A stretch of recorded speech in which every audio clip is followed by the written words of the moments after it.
And I... Oh. And Gethin speaks as we go live. Good evening, everyone. How are we? Welcome to Season 2, Episode 2. We're actually doing episodes now, because otherwise I have no idea how many we've done. You've even given actually like the subject we're talking about. Usually you just sort of chuck people Hey, Season 2, this is what we're all about. This is what we're all about. Professional.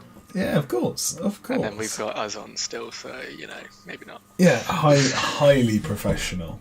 Highly professional. How are we, gents? Alive. All right. That's always a good start. Better than 2 weeks ago. I appreciated the shout. Yeah, like you didn't say anything 2 weeks ago. Yeah. Thought you were like. Really... I think you spoke the most sense out of all of us. Well, Gethin was split across 2 screens, so I did enjoy watching it back. So yes. Stolen my thunder. For part of it, I was like this. Yeah. I was like this for part of it. I was like, I can't be bothered. Just go in the middle. It's fine. Yeah, I probably should work out one of those screens where there's only 3 of us on, but that's for another day. I've got other fish to fry. Exactly. We did say just before we went live, we are appreciating CJ's winged armchair. So I moved just after the New Year to Watford to work at a studio up near there that you may have gone on a tour around, and as a result I had to go and look for somewhere to live at very, very short notice. So through a Facebook crew rooms group, because people in the industry have this problem a lot, and I lucked out really. I found sort of an old grandparenty type couple who insist on cooking for me. They aren't your actual grandparents, are they? Not my grandparents. to 5 other people, yeah. Actually, no, that's 5 children. I don't know the grandparents. I'm in a nice double room, and yeah, I've got this lovely recliner winged armchair set in the corner, which has been one of the perks, shall we say. It definitely does look like a perk. Good. Basically, you've been adopted by like some grandparents. To be fair, when you're looking for accommodation through somewhere like Facebook and there's no rental agreement, there's no contract, there's no vetting you can do really, all I could do was do a Zoom call with them and just try and determine if I go to bed in their house, am I going to wake up in the morning? Am I just going to get skinned at some point? And, actually, when you said it reminded me of that, is it The Visit or something like that M. Night Shyamalan did a couple of years ago? Basically, it's got old kids go visit like old people's house or whatever, and then it's a horror-esque film. I'm making a note of that. That's good. Yeah. That was the other main news from the 4 months away. Is got a new long-term partner, and she's a massive horror fan, so I have to note that down. Are you a massive horror fan? I like it to an extent. When it gets too... She won't be watching this, so like you can be honest. No, I think when it gets like too distressing, some of the Saw movies got there. The original concept was really clever. What they call gory porn or whatever it is. Yeah. There's a few like that, but the psychological horrors, like I saw Black Swan quite recently for the first time. That's really quite kind of disturbing on a level. It's weird. Yeah. Complete tangent already, but it's weird. Yeah. I'm not a horror fan. I'm not a horror fan. Person. Like, I just get annoyed that things make me jump too much. And I'm like, jump scares are no good. Yeah, just turn this shit off. I don't want to be jumped. I just want to watch a film. For me, I don't like the idea of a film which is just there to scare you, but I don't mind horror elements in films which serve like a tension story purpose. But yeah, so science fiction works incredibly well with horror because Michael Crichton, who's most famous for Jurassic Park, basically did all of his, which are like, if we had this bit of technology, and there was teleporting, quantum computing, cloning for dinosaurs, and he just said, if we invented this, how would people behave? And it's a really good way to hold a mirror at what people are really like. Torchwood for Doctor Who did that really well in places. other than the sex monster. Yeah, that was in weird. episode 2. Well, that was Bearing in that was mind the a- age when I watched that episode, that was like a weird experience. Yeah. Mind and pants blown. But, or just put off the idea of ever having sex for like 6 years. But talking about Jurassic Park, massive tangent, but people seen the trailer for Jurassic World. I know Dewey Yeah. doesn't really care No. because he hasn't seen any of them. I've No, not seen any of the Jurassic Parks either. Jesus, I thought like Not even Dewey the was the first. weird one. No. So with films, if it's not Lord of the Rings or Harry Potter, I assume I've not seen it. Right, Yeah, CJ, fair can we enough. go on our own little like? Oh, no, No. classic Chat, classic Disney's. No, Classic Disney's. we will get back to this Lord of the Rings SBG hobby podcast. And Oh, yeah. what have we done in the last 2 weeks? I watched the thought- Jurassic Park trailer. You were going to go on to the trailer for the Rings of I was Power. going to say of all the trailers to mention. No, we'll go on to the Rings of Power one a little bit later. So, have we got any hobby done in the last 2 weeks, gents? No. No, yeah, I assume. Can I just say in my defence, the title says trailer chat. It doesn't say which trailer. So This is true. This I is can true. quite easily kick you. I know. So, Gethin, any hobbying? I've done some stuff. I think I finished those test models. I can't remember if. Oh, Finished them the Phaedra's Guard ones. Yeah. Yes, I saw some I was photos thinking of by those. you think you finished them as in you don't know if you finished them. No, I finished them. I can't remember if I finished them after the last episode or not. I honestly can't remember. What And did you then I use to started- base the Helmingas? Like the base model, because the shields are different.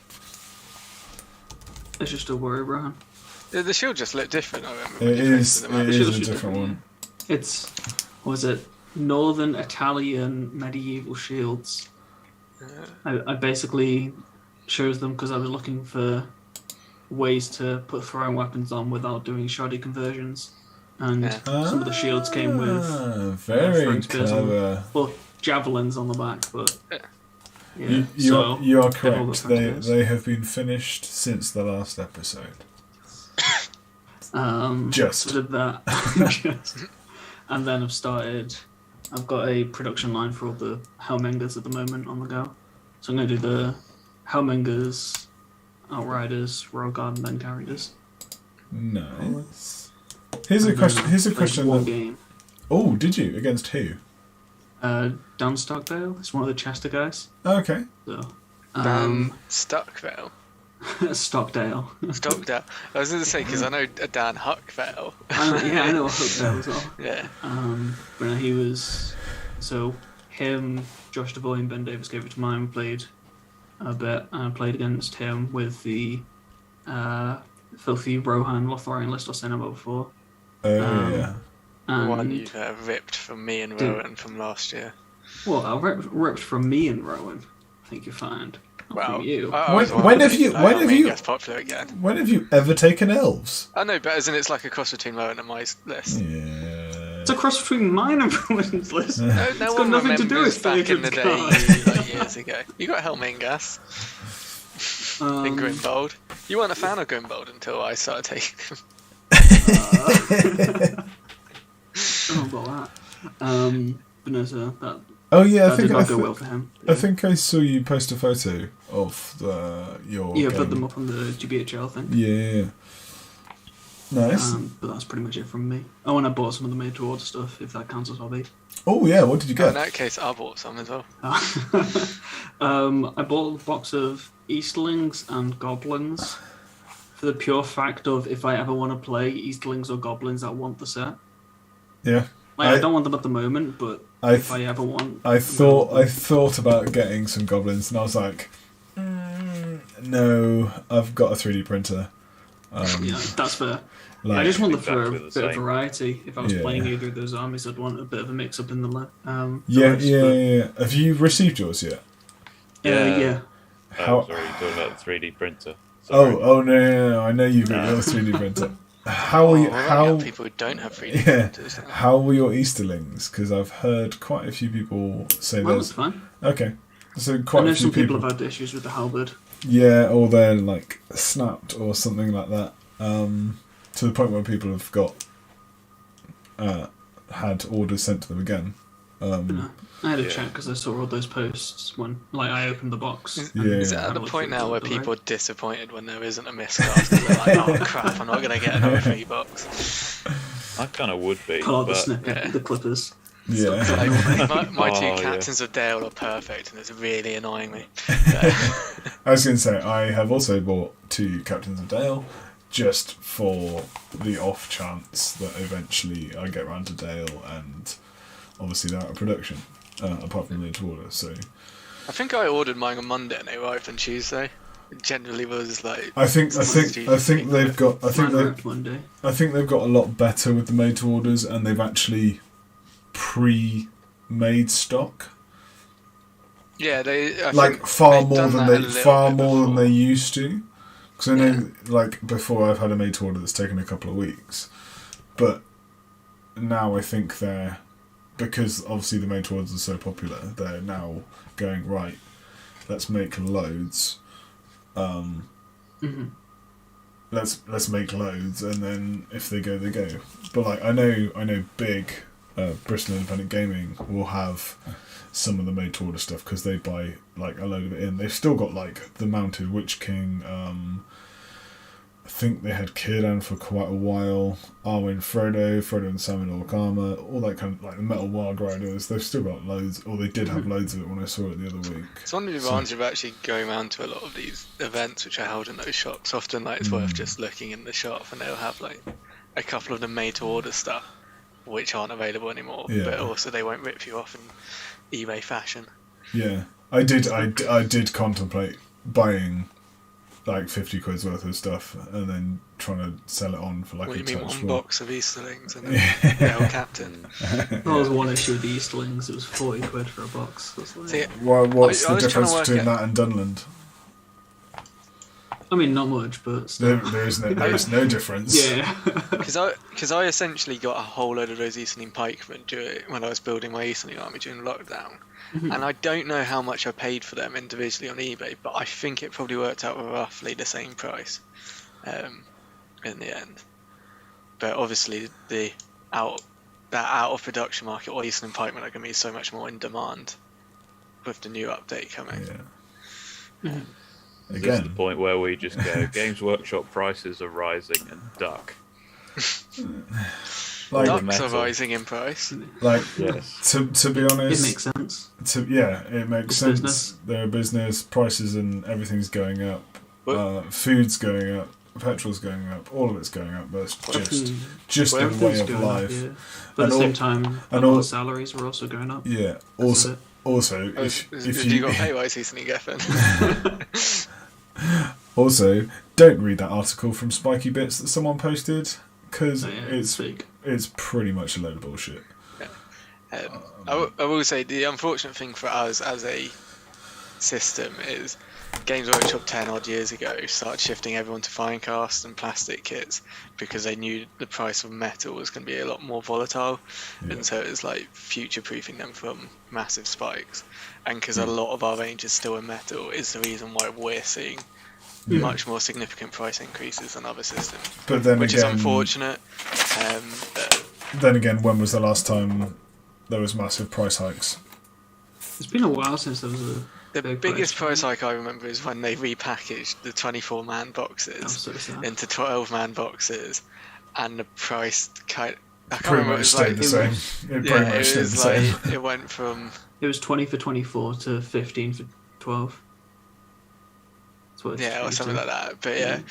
And the weird thing is when they did that, it was when War of the Ring came out, which was the time when you would need 8 models because each like little mini warband had to be 8 models, and so the 24 boxes made sense, and then the 12 was Yeah. like, well, okay. I just remember going into our shop like when they changed that and like basically buying all the 24 Yeah, boxes. loads of people did that. Like I don't begrudge them for raising prices. Like Forge World increases a trickle every 18 months or so.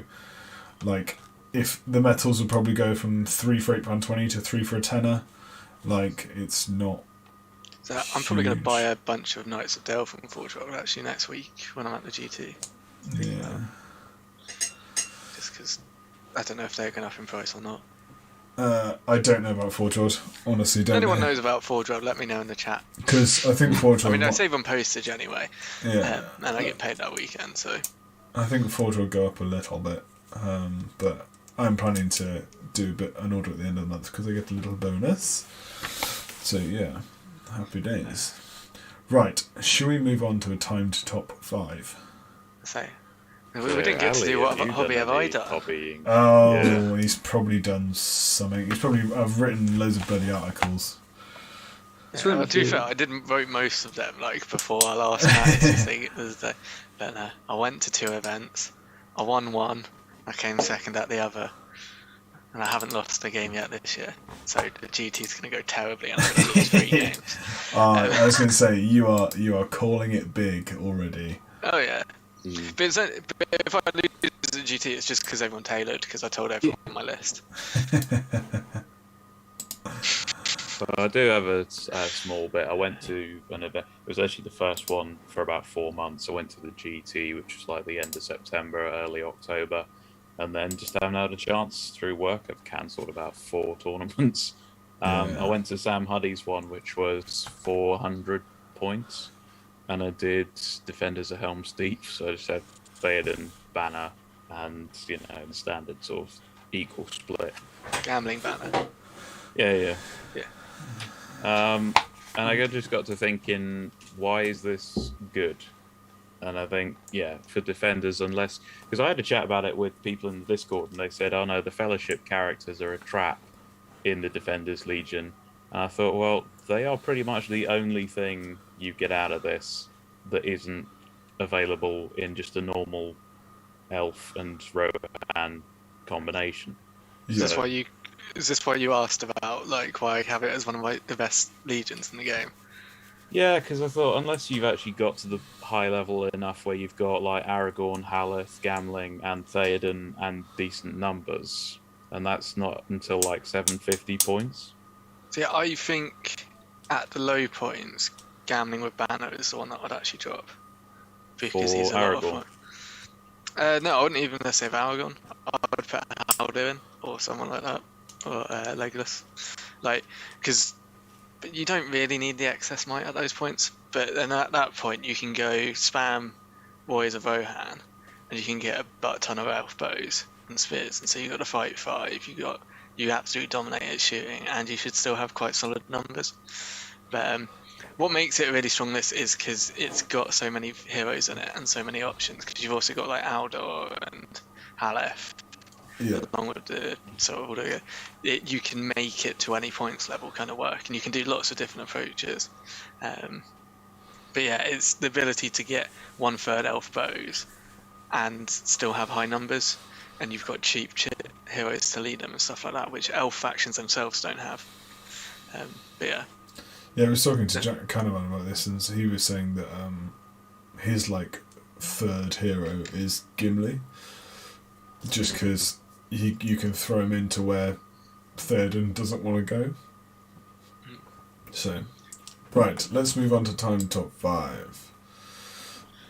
So Are we running out of topics for this yet, or do you keep? No, I've still got loads. I remember we had a bunch. Yeah, we've still got loads. Have we got the 5 most underrated heroes for their factions or something like that? I've got underrepresented heroes.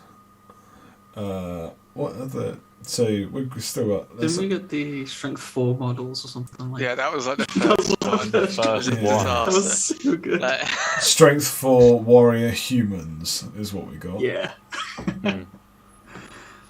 Oh, has everyone submitted their lists for the GT? Oh yeah. If you're in the GT, you need to have submitted. Oh. Alright. by tomorrow. Tomorrow. I'm really tempted to just send them my blog articles, just have a link and go like, here they are. Send them completely different lists, because then all the people that have tailored. Yeah. Oh yeah, like, I'm actually doing a massive bluff, and it's going to really either amuse or upset like the 1,000 people who read the blog. But it's just Right. Actually borrowing the ruffians of Harry Potter. Yeah. Let's go for a spin.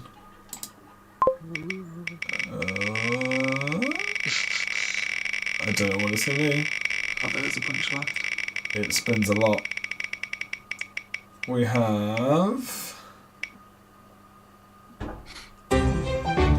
top 5 heroes over 90 points. Over 90. Over 90 points. And we are off. Oh god. I mean, This is one of those totally subjective ones. no, there's only one right answer. Grimbold is not over 90. 2 Grimbolds? Grumbod on horse together. would be. Oh, Grumbod on horse be like 200. Alright. You can balance. I was thinking, isn't he only like 60 points? Yeah. Right. is anyone else having their mind just go, I've got my 5. I got my first 3. My next thought was Lady Alight, and then I realised it's not. What I've done with these lists is I don't think too much about it. I just do the first 5 that I... Yeah.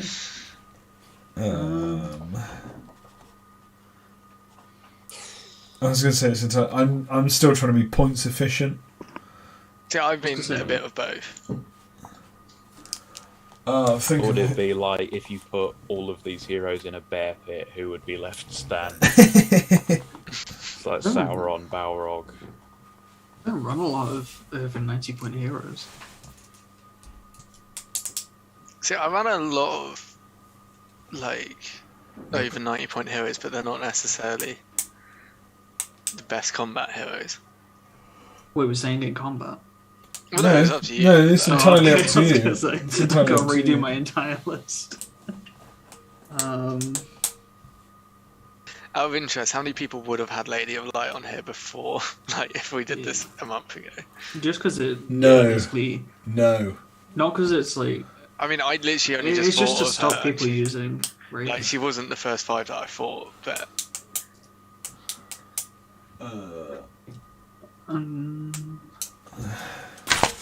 Right, let's start putting these in some order.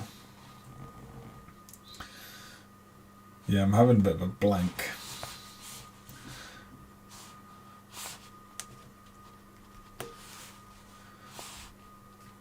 Yeah, I've not gone for big hitters, and I'm genuinely just like points efficient. I mean, I've gone for not- the general Mine- effects they'll have on a game. Some of them are cool, rather than Mine is probably a weird one, to be honest. mine is poison efficient / Let's check what impact on an army. Oh, yeah, are we seeing it including upgrades? Oh, entirely up to you. gambling plus like, banner. I was going to say gambling plus banners over 90, Fairdred with upgrades is over 90. Oh, Fedra, isn't he 90 with his horse? Yeah. Oh wait, you give him a shield as well.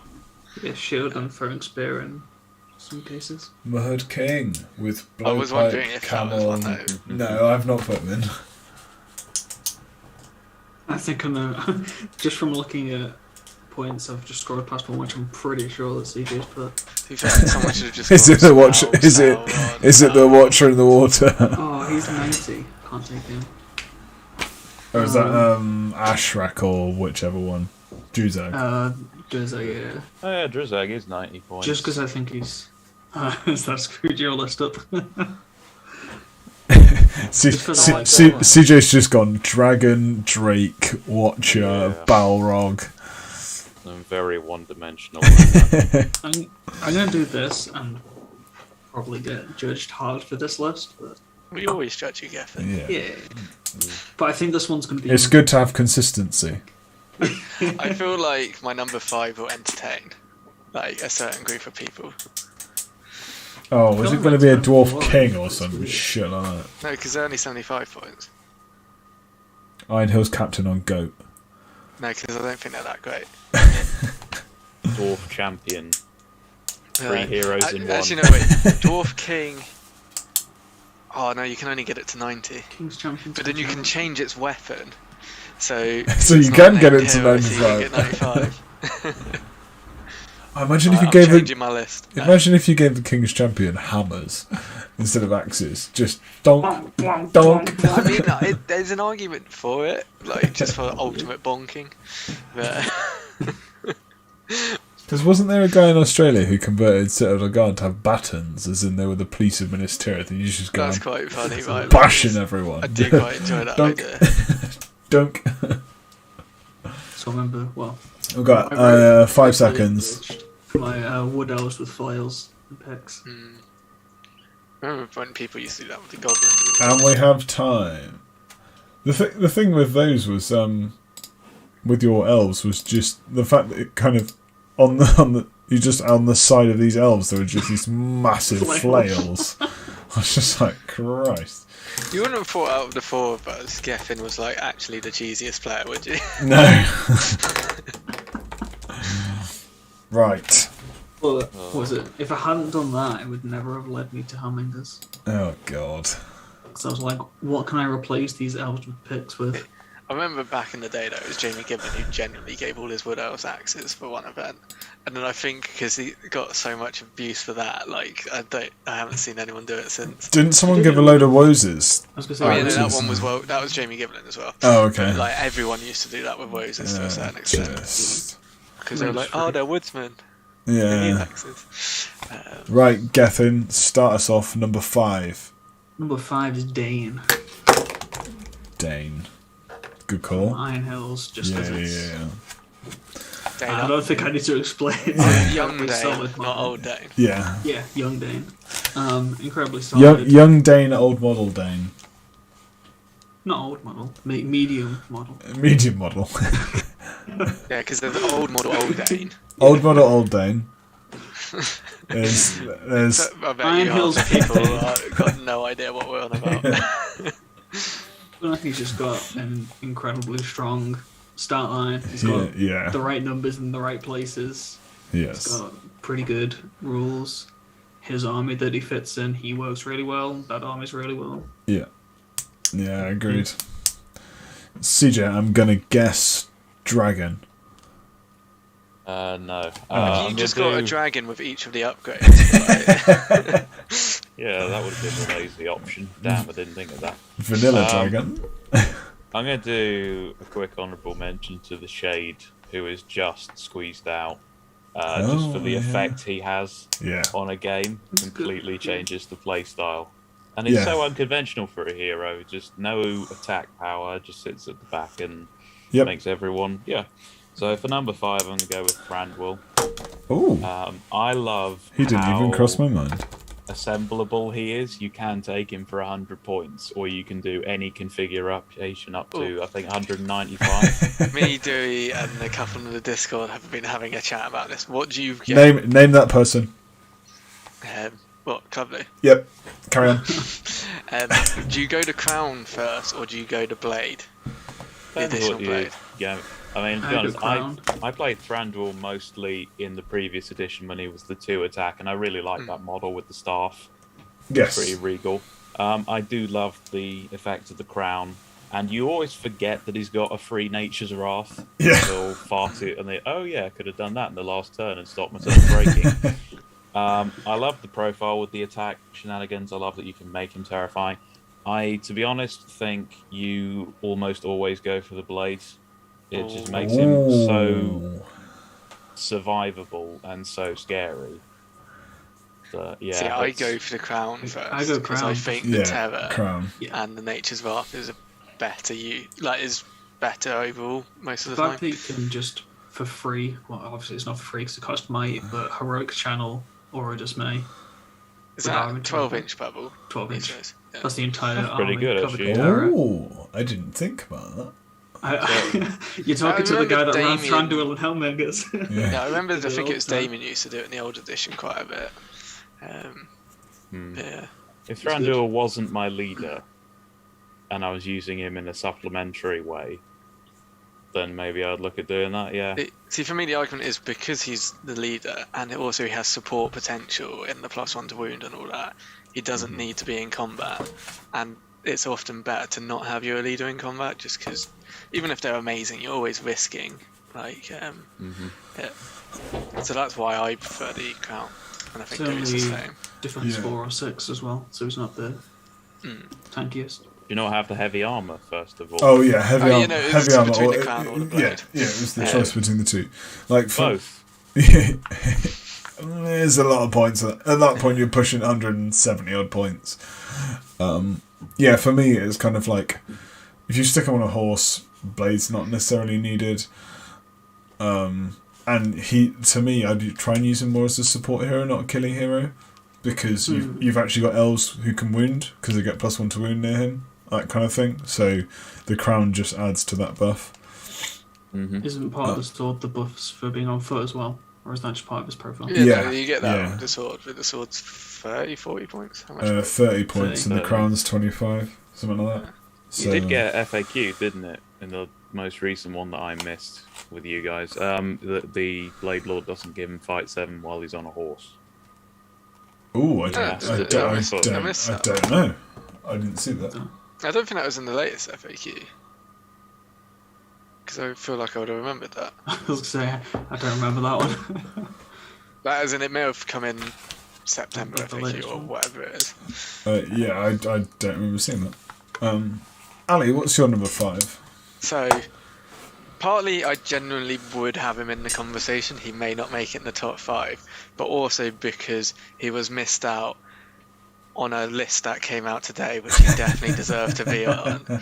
I'm putting Frayne as my number 5. Okay. He's actually just really, really good for 120 points. 3 might, 3 will, 3 fate, 3 attacks, 3 wounds, defense 8, fight 6. Got a heroic strike and defense and a board-wide stand fast for dwarves. For 120 points, it's actually really, really, really good. Also, he should arguably have been in the top 3 of the dwarves. Yes, I'm just going to shift people around because we've all moved. Yeah, I was going to say, you're now down there for me, Yeah. whereas you were there a minute ago. Hey, there we are. Back. Well, look at that. What an interesting split second. Genuinely, my computer disconnected from my Wi-Fi, but I think we are back and streaming. It looks all good. So for anyone who missed it, Frayne's amazing. He should have been in the top 5, maybe top 3 of that top 10 dwarf list in the Warhammer article. And the fact that he wasn't even in the list means the article is completely invalid in my view, and many others it seemed. That's all opinions, right? Yeah. Yeah, it's just my opinion, right? So, my number 5 might be a little left field. Helm Hammerhand. Ooh. Because he's just a beat stick. Can't take Helmingers. It's pointless. It does feel weird in Doesn't one need sense it. that I feel like Doesn't need it. Helmingus should be featured, although admittedly it then would negate half the point of Phaedra's Guard Legion being a bit different. The helm's pretty solid. I've just never, I don't think I'll ever take him because of the limitations. See, I was really tempted actually a couple of days ago to get Helm just because I've got the Phaedra's Guard Legion. I'm just thinking, if I switch just it. take Helm, I've got the Helm Legion if I ever want to use it.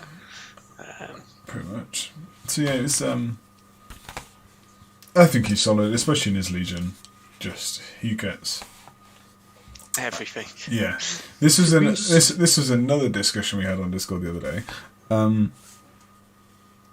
Do people think points values should be affected by what list they're in / Legendary Legion? I mean, list-wise they are, right? So Like certain characters are priced up or priced down due to the list they're in. no, it's more you've got to have the equipment. So the whole discussion we were having is saying Helm is too expensive if you don't take him in his Legion. Okay. Should he be cheaper? Obviously, He does See, get a his- boatload of bonuses in that Legion, though, doesn't he? Should I tell you the way he that gets 2. he gets heroic combats and mighty hero, and then he gets the +1 fight value? I think that's part of his profile, though. Is the +1 fight? I thought that was a Legion benefit. I honestly couldn't tell you. I thought it But was. the thing is, you're never taking him outside the Legion. No, but that's the point. Someone was like, "Well, what if I wanted to take him outside with?" Can you take him outside and can he ally stuff? Uh, I think Or you does he can become have impossible ally with everyone? I think it becomes Barlin basically. You can't take any Barlin, but you crap. can't take any named heroes with them. So while Geffen looks up, the way that I could see it being done is you pay points to take the Legion. yeah. So if you want to take this legion, it will cost you 40 points. Because that's how they kind of do battalions in like It Age did of that Sigmar and 40k stuff at like one that. point. Yeah. And it's kind It of was like the there same you with go. You're battle hosts in War of the Ring, wasn't it? Yeah, so it's almost like Vanquishers could have all of their upgrades, which arguably makes all of their models worth 200 odd points. But to take that Legion in the first place, it will cost you 50 points. Yeah. So you're essentially paying, 50 points like, down. you've paid for that buff Yeah. increase. Which would work for some Legions, it could hurt other Legions, but not all Legions would necessarily have to pay the points for it. Like Dunland, you just go, you don't pay any points, that is just... Yeah. It's all turned to rules. Like Men of the West, you can take an extra 300 points of models.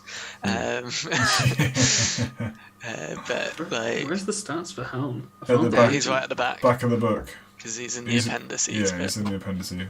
As you before the scenarios. Before the appendices scenarios, yeah.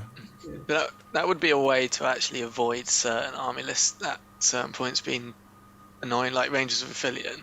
If you had have said to take this, you pay 50 point premium, it then suddenly means that the low points you're already 5 models lower than you already were. Yeah. Obviously, they've kind of been solved now anyway, but it was just sort of as an Yeah. example. That would be a more elegant solution to the tinkering that has happened since. I am a very elegant person. Yes and no. So, Helm's rules? So the Legion and just the throwing space of spears and gives him mighty hero and heroic combat. Yeah, so the fight value one's built into his profile, which is what I thought. Yeah. Yeah, and then does he... Um, Can he ally with people, basically? if your force contains Helm, it may not include any other named hero from Rohan and is impossible allies with everyone. Yeah, Okay. so there's literally no reason to take the Legion. Like, isn't there's no... It's Not again, take the Legion.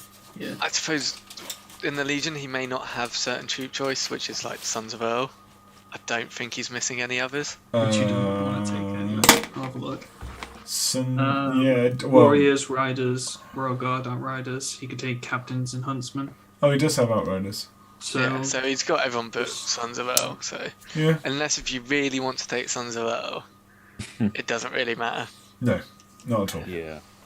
And why would you? Because they're only worth bothering with if you've got AL, Yeah. who has become just never seen in this edition, unfortunately. Well, I've got an Earl army waiting to be used, and I think Earl's actually really good. Like, he's one of the... Oh, I wish I put him on this list now, actually.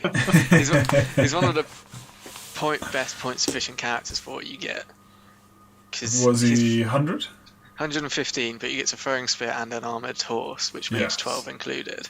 Yeah. Because he's one of and the then- he's one of the few profiles where where the horses are automatically paid Yeah. And his throwing spear. for. Yeah. And then he's free might, free will. No, he's free. I can't remember exactly. But basically, when you compare him to Aomer, he gets his horse and his throwing spear for free, and then he's arguably just as killy on the charge because he still gets the strength 5 for an army bonus. Yeah. And like, also Mighty, right? yeah, and then he gets the Legendary hero. hero of legend. That's it, sorry. Or legendary hero, but not a hero of legend. So he gets the endless might as well. I think there's a really good low points Rohan army with him in as an alternative to what you Yeah.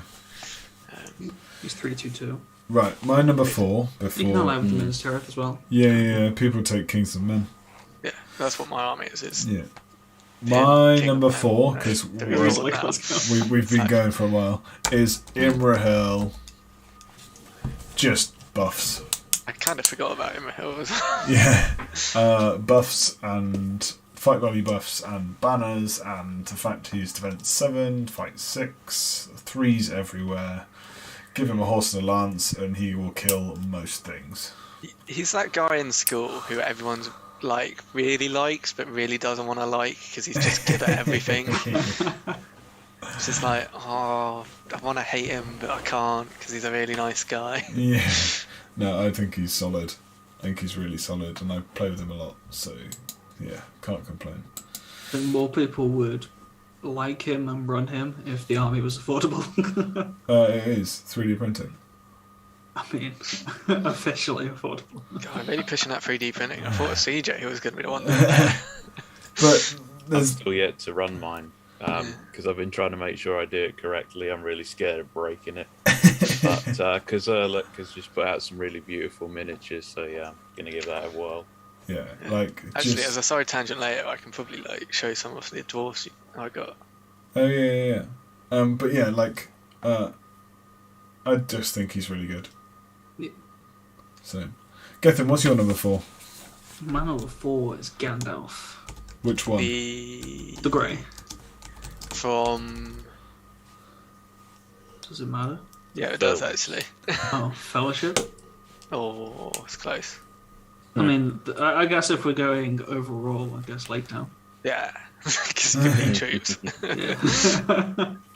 But Fellowship gets the Alliance options, which I like, and yeah, I love Wizards. I've always enjoyed Wizards. I like what Magic adds to the game, and I like having a model that can use Magic to deal with certain situations, because I feel whenever I play without Magic, I run into a scenario which is like, okay, this could be hard to deal with, whereas if I've got Magic, it's like, okay, this is possible to deal with.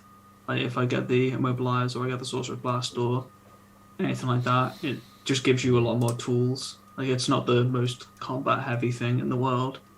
Strunk 5 on. I still though with Conjuring. What's the lowest points you put a wizard in?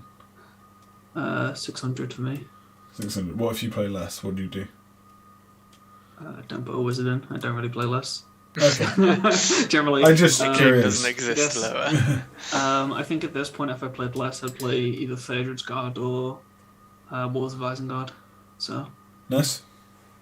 So no wizard, but yeah, actually, yeah. Nice. It's like Gandalf in Lake Town, and yeah, that is just such a tool And yeah, to that's have. really good. Would you hard if you had Lake Town Army, would you play Gandalf at low points?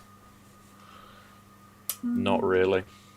You need Bard and you need Gandalf. No, sorry, you need Bard as a prime. If you put Gandalf in as well below about 650, you just lose too many troops. Yeah. It's part of the reason why Survivors of Lake Town becomes good at 700 plus, whereas at lower points, Army of Lake Town's better. Because 700's when you go, oh, I can take Gandalf and I've got the other stuff as well. Yeah. CJ, number 4. To my chagrin, the Watcher. We're covered in loads. It's just what Still you waiting can for that now do article with, you promised me. buried somewhere in the free time that I don't get anymore. Doing 50-55 hour weeks. I do really long working weeks. I just don't do much work. I was to say, you liar. Oh dear. No, yeah, solid. Absolutely solid. Move and shoot as well. Move full. Yeah. I still think it's the most underused model in the UK scene at the moment. Yeah. Well, given how good it is. Yeah, as in like I think it's more because we haven't had that many Moria players. Like everyone's gone like Moria are good, but we haven't had that many sort of turning up to events and competing. The only one I've really seen, I've never seen Barney use it. I've used, I know you've used it, and I know Callum Thar Brothers used it. I don't think I've ever seen another UK Moria player use it.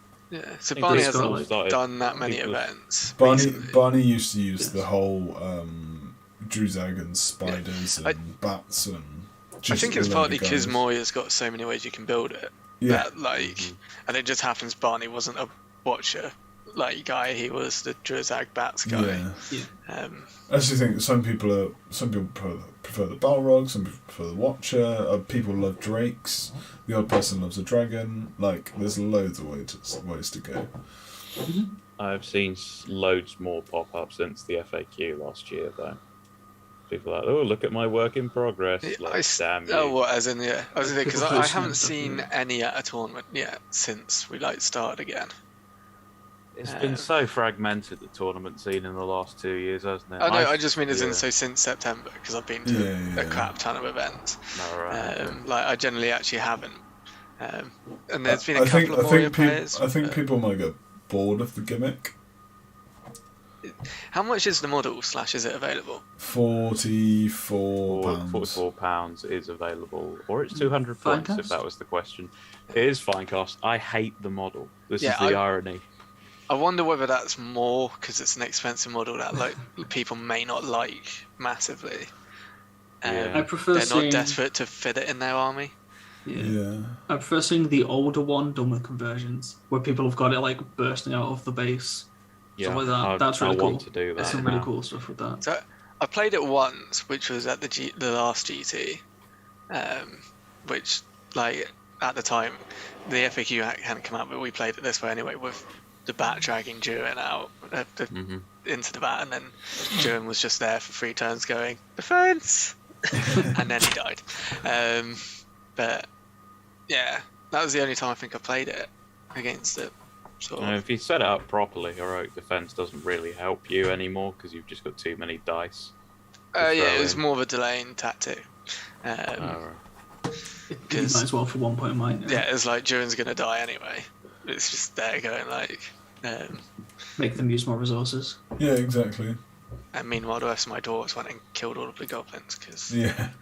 It does also become bubbly. Like somebody took it to the 400 point event, and I literally just threw a royal guard into it and ran away, and it couldn't catch me for the rest of the game as I took all the objectives. Yeah, and it felt really scuzzy because it can only do 4 inches a turn. But that's the thing though. Like if people. That's the balance. If it was fast, it would be. Yeah, if it starts popping up, people will literally just run away from it and kill everything else. Like it's not hard. The Watcher can only kill a thing a turn. If anyone wants a potentially funny idea for who is going to my Seat of Kings event, because one of the gimmicks is you get to bring a bit of terrain with you, and as long as it's under a certain size, you can use it in your games. Just bring a pool. You may bring a pond or something like that for your Watcher to like appear and disappear in. Did they get to place the terrain? Yeah. So it's My before opponent's deployment zone. Yeah, it's before deployment. So you will choose Never sides walk the afterwards, ball. but still be able to go. I've got a 7x7 inch body of water guaranteed on every single board, which your Watcher can then sort of just call into. Ali, what's your number 4? My number 4 is the Witch King of Angmar, which has a hyphen. Yes, it does, and a small K. Yeah. That was a debate from the Discord as well. It wasn't a debate. It was me telling you you're wrong. No, it was you telling Michael Bradford that he was wrong, and me going, "Whose I article didn't is do it?" It's my editor. Yeah, fair enough. Yeah. I think we've spoken about the Witch King before. Very, very good. He can do everything you need him to. Yeah. And he can be 100 points, or he can be 200 points, pretty much. Like, he could be 70 points if you really wanted. Yeah, well, for the purpose of this, he's got 95. Yes. At least. So what are you giving him? 3 might, 2 fate? Depends on the points. Well, 95. 95. Oh, nah, let's just go baller. I'm giving him the crown and the Morgul blade. But then he's higher than 95 points. Then he's 105 points. Yeah, no, 30 points. Crown's 25, isn't it? It's 30. Yeah. Pretty sure. It's 25 and the Morgul blade's 10. Crown's 25, Morgul Blade's 10, but he starts at 70, so you're going up to 105. So either way, I thought it was 30 and 5 points, Okay. but... We were all wrong. So proved Ali can't count. So Ali number 3, please. My number 3 is Bolg. Oh, interesting. Having used him, he's especially when he gets Master of Battle. Basically, this is under the provision he gets Master of Battle. He is amazing. I thought you said Balrog. I was like, wait, No, Balrog is Balrog. Master of Battle? Have you ever got Master of Battle and Mighty Hero? Yeah. The only thing I would say about that, I've had it quite a few times, but usually if Bolg's killed 10 guys, it doesn't really matter anymore, because it's just like they're going, oh, one model of my army has killed 1/3 or 1/4 of your army. Yeah. It's probably gone your way. What's the... Is it 3, 5 and 10 or... So 1, or killing 2 actually, so he gets you Terror. Yeah. 5 is Harbinger, and 10 is Mighty Hero. I feel like the 2's the big one. Just like, Yeah, it's no, not getting super Terror high, is but actually it's massive. I reckon Harbinger's bigger. Well, the Well, thing it is, is bigger, you'll but usually he's always top get five, both of probably. them. but for his own use in game, being able to get terror is handy. But yeah, no, he's got heroic march as well, which I love. Yeah, it's useful. Yeah, he's basically does what Azog does, but for 100 points. Well, maybe not 100 points less, but for much cheaper. And what Azog doesn't get you anymore.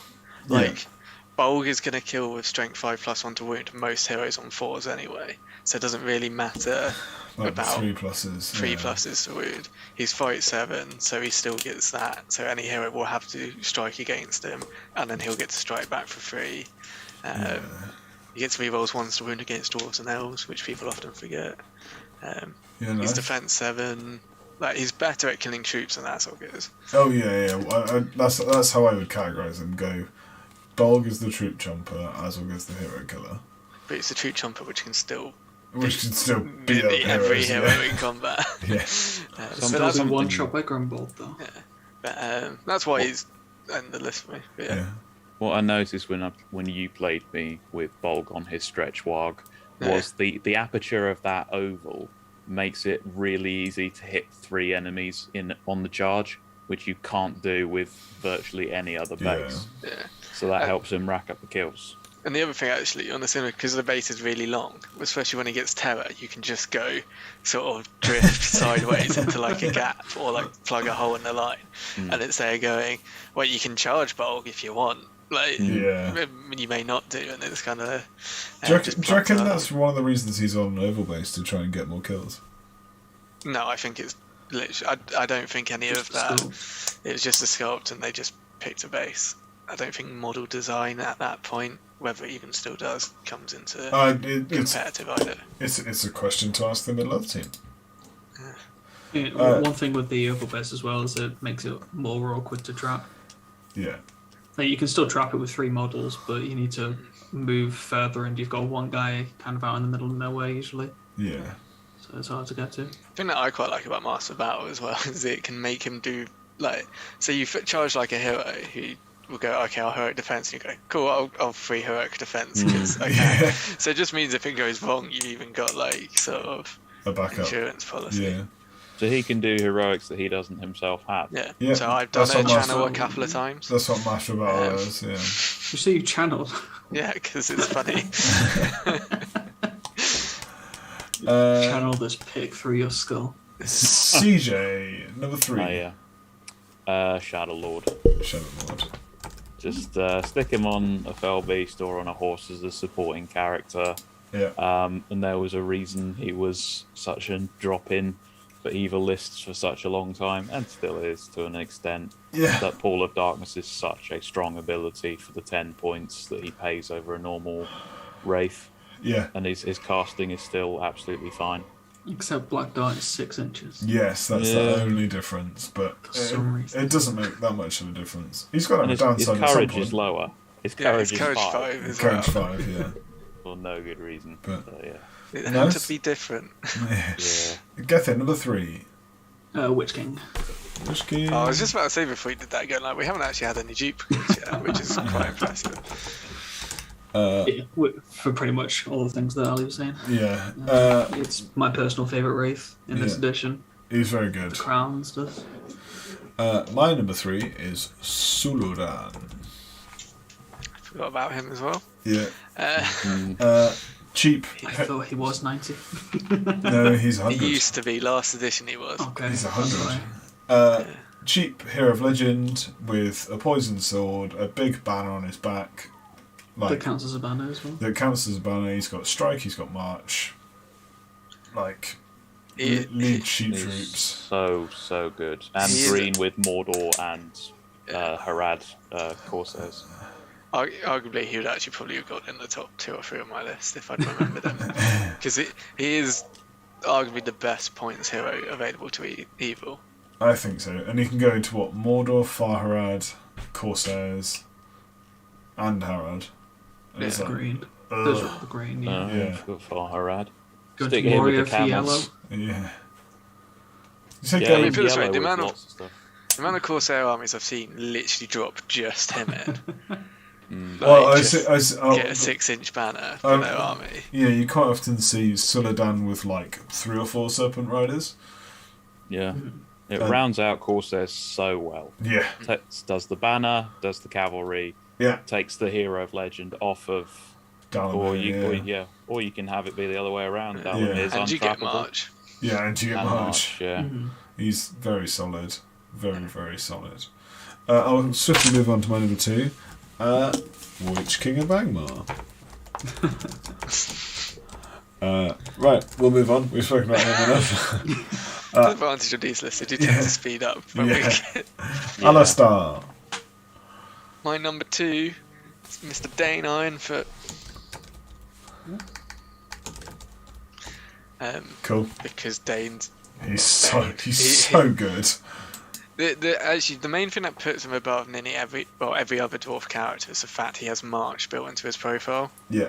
which essentially removes the need to then have to have a captain in a dwarf army. Yes. And Balin had March. Yeah, but Balin sucks. So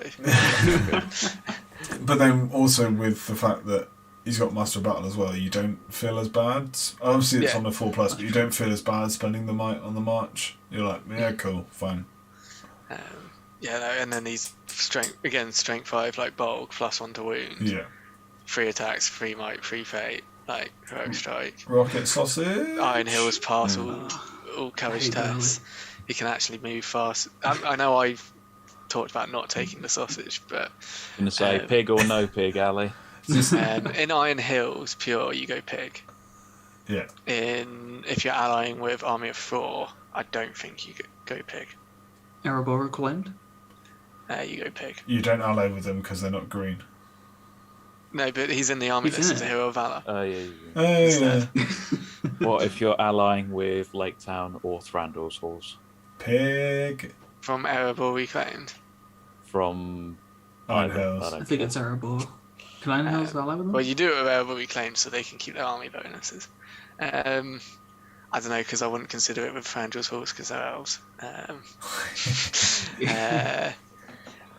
That one's kind of, it depends on, like, I haven't really like looked at making this, but there's definitely an argument for the pig still. Yeah.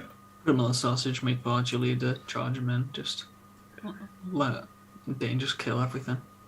Yeah. If you got Dane on pig and there's only a 25 mil gap, do you have to dismount to charge?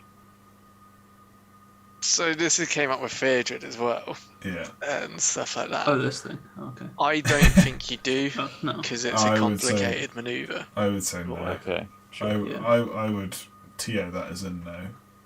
Yeah. It's I like thought you were saying to actually move through it, but no, yeah, the friendly thing. yeah, No. Yeah. CJ number 2. By a hair's margin, Suladan. Oh, Already covered. Yeah, very, very good choice, my friend. Saves on time as well. Yeah. Even better choice. Geffen? Galadriel. Oh, Lothlorien. God. So was this the one that you're on about was going to upset people / be left? Kind of. My number 1 potentially. I generally think Galadriel's really, really good. Yeah. Everyone's got an issue with her in Contest of Champions and that, like... Yeah, you mean that scenario Yeah. that comes up 1 in 18? Yeah. Yeah, the 1 in 18 where she can still win Yeah. because She has you just... might. And you got Celeborn and you But yeah. transfix.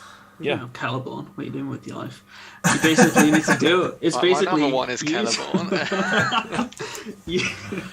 you use Galadriel and the other tools that you have in the Lothlorien list to deal with the enemy hero. Yeah. And then you just need to be like, okay, command you forwards, trap. I've got 3 might. Here's a question: do you ever go for the mirror? No. Only if personally you've got don't. Gwaihir or Treebeard in the same list. What is it? 25 points? Yeah. What does it do? Just boost. It Get regens all of fate. your fate for heroes. Is it just fate? Yeah. Oh. Probably not. I don't think it's worth it. There's an argument in an all-hero Potentially. army. In all Weirdly, hero it's army, really yeah. good for her because she gets to Yeah. re-roll her fate. Yeah, basically Galadriel and Fu will never die. Mhm. Yeah. Because the one time when you are surrounded, you do a heroic defense with her, because she's got that, doesn't she? Yeah. She has defense. Yeah. Oh god. And then That's so basically, grim. it just means that you go like, oh, I can just reroll all of my fate. So you've essentially got 6 fate rolls. What all-hero army could you do that with? Non-scary White Council. Rohan? Yeah. Oh, Keep God. bumping Theodred's fate back up to 1. I mean, I wish I could get her in my bloody Theodred's Guard list. It would mean that. Yeah, it's really interesting. So, Gethin, then, come on then. What's your awkward number 1? My number 1's Saruman. Which one? The white. The good one. As part of Vanquishers or not? The good one or the evil? He's was only that in. good? Oh no, not Vanquishers. White Council. Oh, it's the same difference, isn't it? Yeah, it's the same person. Well, yeah, but like So not then you for get 3 Vanquishers attacks Legion. and 2 casts, and yeah. Not for Vanquishers Legion. I take him as an ally. Yeah. I just think he's in like what? In Rohan Rivendell. Lothlorien. In Rivendell, because it's green. He's valid. What about when you do a Sorcerer's Blast, but there's a slight lip on the base of the terrain, and it stops the model going any further? It doesn't stop the model because it's not the terrain. I know that Ed Ball did try to run Saruman mounted with Rivendell Knights for a while. He did James- it at James Bond did the it a lot. ETC last time. He Yeah. does work with like those guys. People drop him and Gandalf into Rivendell Night list, don't Yeah, they? they have done. It's basically they're going, do you want Blinding Light or do you want better and damage. more reliable It's like- casting? 18 Or inch both. range, you can 1 dice the like a Sorcerer's Blast on a 4+ because you get the reroll. You got a 12 inch standfast that affects heroes. Oh, Arguably because of the clarification from the FAQ, he's now better at Contest of Champions. In certain ways because of the Channel Flame Blast giving him Oh, Oh yeah. god, yeah, he's one of the Force the heroes Winds. that can do that. Because I was thinking about that with Kurdash last week. Yeah. Channel Flame Blast sets something ablaze. If they've got a troll, set it ablaze, it has to lie down. Otherwise, it's taking a strength 5 hits. If it lies down, their troll's lying down. So Convenient. Setting We'll just fire compel to it forwards. an Iron Hills, a chariot, an Iron Hills chariot in particular, or a Moonback. Set that on fire, and it can't do a thing about it. It's great. Yeah. Oh, But it's yeah. just like, because you can then farm up some points. The same argument about Galadriel and Contest Champions. You've got the stuff to be able to deal with their hero. Yeah. So Yeah. I've seen Dave Farmer use Salamander White quite a lot and do well in Contest of Champions because still fight 5 on a horse strength 4. You can get a few kills. You can go You've got the magic to 200s. shut down other people's. You can go 200 if you really want. Yeah. So, does he have Aura Command as well?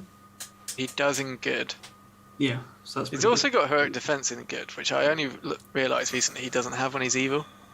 oh. good. I think it's just Channel when he's evil, right? Yeah, which is weird.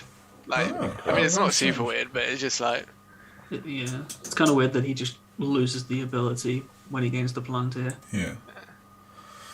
CJ, like he was a number Pokemon one. that they made it harder. I have got the Spider Queen.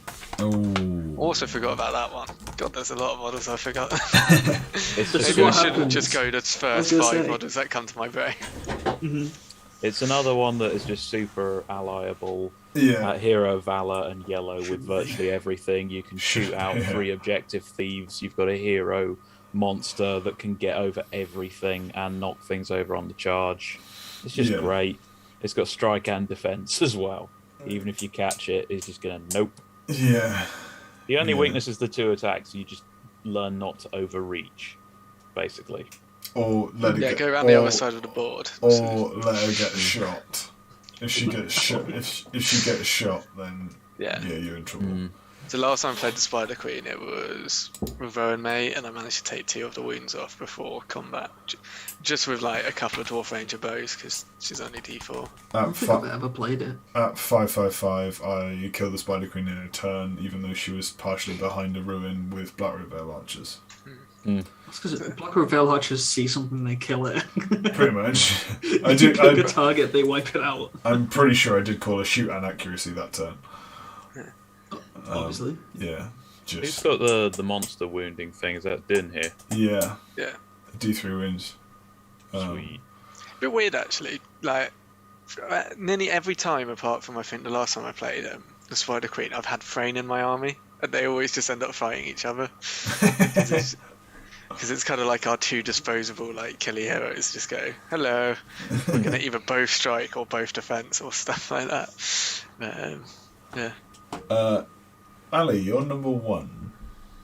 It is the man with the bow, Bard, Oh. in Lake Town.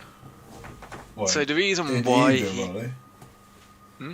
In either, really, isn't it? In either Yeah. list. He's much more less so good in in army. Survivors of Lake Town, because not only does he essentially become 6 might with Alfred, 3 heroic combats, and fight 6 all the time with the girls, it's the 12-inch bubble that he does for everyone in the army Yeah. is the thing that then puts him above all the others sort of on this list for me, because a bit like Imrahil, in the sense that he buffs that army so much, and because there's so many models actually benefiting, you essentially get way more free points from that buff. Yeah. And if you don't take Bard in that list, you're not taking that, like, as a pure list anyway. There's no You're point wrong. taking that list. Yeah. Yeah, I was going to say, the main way that you see Lake Town being competitive at the moment is not pure Lake Town. It looks like only Jay really does well with it pure. It's most often just cheap bodies and a cheap marching captain into so many other lists. I would say that as a provision is also because Lake Town has never been overly common because it's so expensive to get a full Lake Town army. Unless you work for them, like Jay.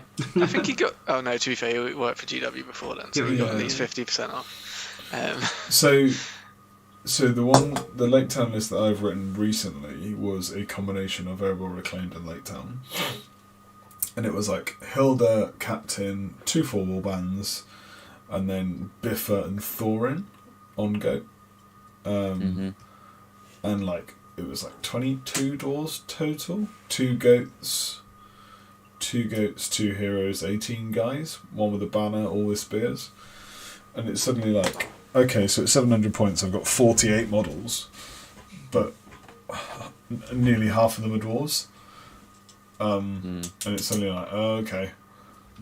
Yeah, it's good, isn't it? Yeah, it's solid. Having cheap heroes that can lead 12 is really, really handy.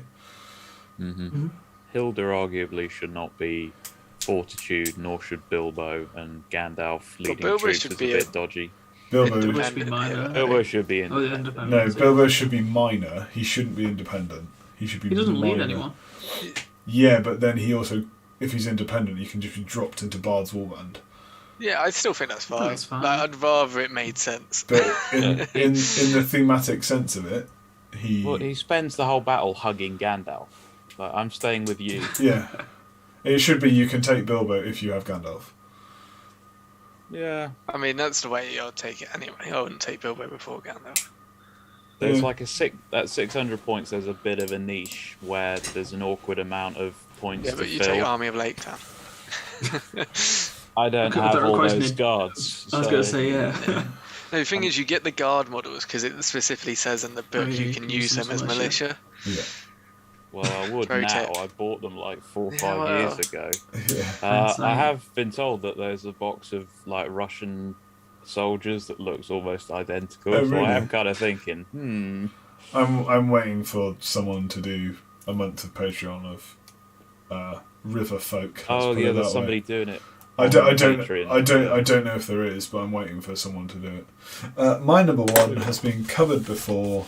It is the man with the sausage, Dane. I honestly thought you were going to say Dave, sweet. No, he's just so good. And to make defense 7 or 8 dwarves fearless as well, it's like, oh, can you just piss off? I feel like that should be the army bonus. What, fearless? Yeah, so that should be the Iron Hills army bonus. Rather than the +1 Exchange for- with the Master of Battle. I mean, And the +1 reinforcements. you can probably leave Master Battle in there as well, but get rid of the +1, -1 reinforcement and make that a Dane warband specific thing. Yeah, I don't know. 'cause It's annoying, but Dane isn't impossible to kill. No, it's more there going like, I don't think he should get that when he's the hero of valor in Erebor Reclaimed. Oh, right, I see. So it should be an Iron Hills specific sort of, Yeah, which is why I possibly. think that should be the army bonus. Possibly. Makes sense, yeah.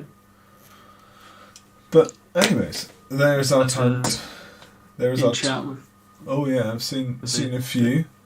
Theoden and Boromir of Gondor. I feel like Theoden's a good Boromir shout. Gondor is definitely a good shout. Boromir Gondor as well. I was thinking Yeah.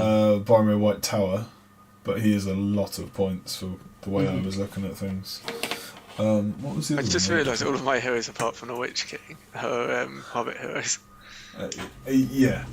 I don't think Hobbit heroes are generally better. I think they were just the first ones that came to my head Yeah. because of where I've used like Army of Thor and which Looks call like- it Bulk quite a It's lot. like mine. I've got forecasters in mind, but that's just my playstyle. Yeah.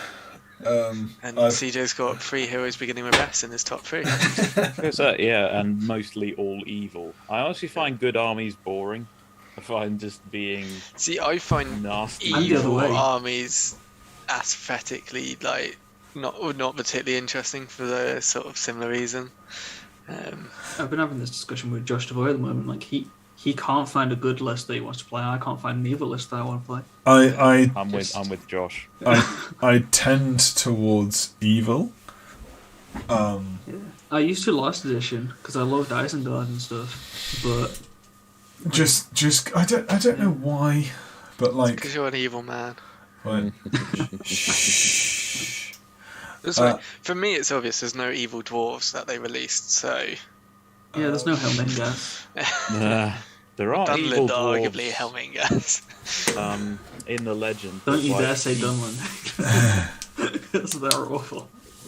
They're genuinely not that bad, but no, CJ's right. There are evil dwarves. It's a second age thing, so actually I was vaguely hoping for Rings of Power to... And there's the segue. It's a very, very no. good segue. I like that. So yeah, the Jurassic World 3 trailer. This is where I go to sleep because I've not seen the trailer. Why have you not seen the trailer? I don't watch Living under trailers. a You knew this was your homework. I know, but I mean, don't it watch literally, trailers. you can go away for 1 minute and come back. It's not Yeah. or we could do a trailer reaction video. They're like great on God. YouTube. aren't they? No. So Just for Geffen. yeah. So right, yeah, the Rings of Power trailer. Before we have this chat, let's not get into all the bullshit that has been going on. I've got mod powers now. Anyone in chat, I'll just time you out. Yeah.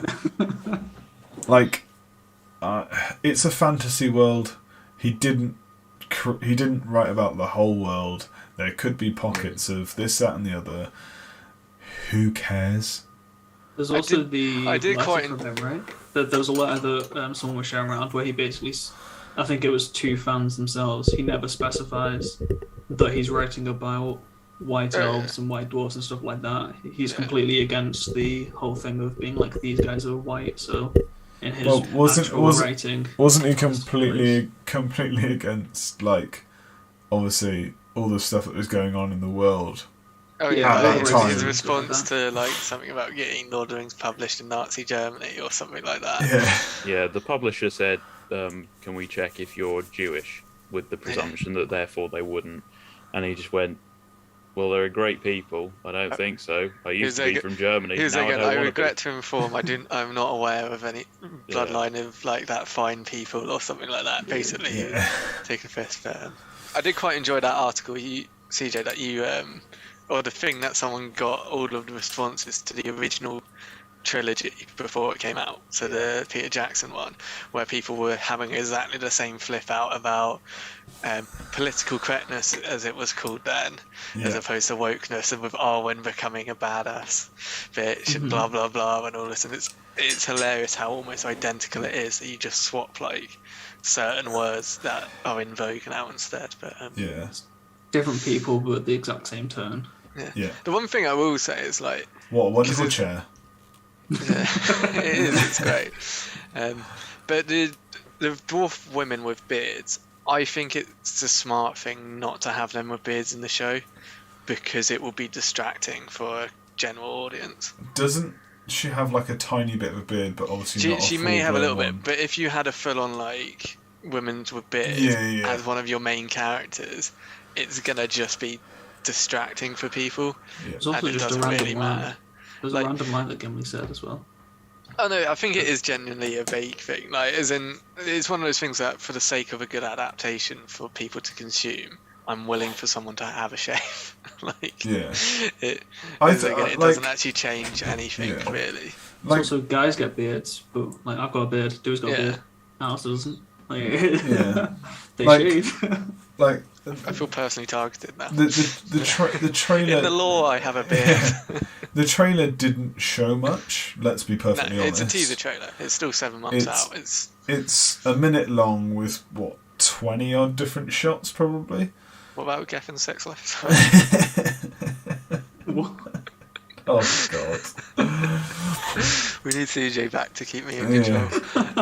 So like, it was snapshots of CGI and bits from scenes, and I think there was some stills in there as well, possibly. It's if you pause it. Yeah, yeah. But like, for me, the first part of the trailer is what I presume is Numenor. When Yeah. they come over the hill, The city. yeah, the sea land city. Yeah, Sea and, land? Sea, yeah, you know what I mean. yeah. And to me, that just looked really, really good. It looked really cool. I'm one of those. You take each adaptation of What's of. CJ doing? I have no idea. You're a CJ. He's fighting with his headphones. I badly needed the loo, and I needed to turn my radiator off, not necessarily in that order. It's because he was so angry with like Yeah. the fact we're Oh, censoring. him. black elves, Jesus Christ. Yeah. But like, yeah, it's an adaptation of a piece of work. The Hobbit, obviously, the Lord of the Rings has loads of changes. George Howells made a good point that some of the Thor and his company only have stubble, or like bits of bum fluff like Ali, but in the cartoon comic Hobbit book I had as a kid, they all had long beards and really pointy hats. Like, it's an adaptation of a piece of work. Would have been That's like modernised. Snow White. I do get Yeah. why people get upset about it, because like just generally any adaptations of this, because it's like you've got to remember it's never going to be your imagination on Yeah. screen. Oh, It's yeah, always yeah. and so like how I imagined The Hobbit was different to like you three did, and how it ended up as Peter Jackson and stuff like that. And it doesn't invalidate your opinion No. of like what they look like in your head. No, Yeah, no, it's- not at all. But that's why people get so upset about it, because they aren't willing to let other people take what they think is Yeah. theirs in their head. They also 'Cause- want it to be perfect. Like as Yeah. you're saying, from the book they can imagine the perfect thing, but then because they're doing this, it's like, but as like also with the Hobbit, because they've done the Hobbit, there's probably not going to be a media adaptation of the Hobbit for a very long time. Yeah. So it's like maybe in a way they're just like, this is their one shot to get it right, and they didn't do it perfect.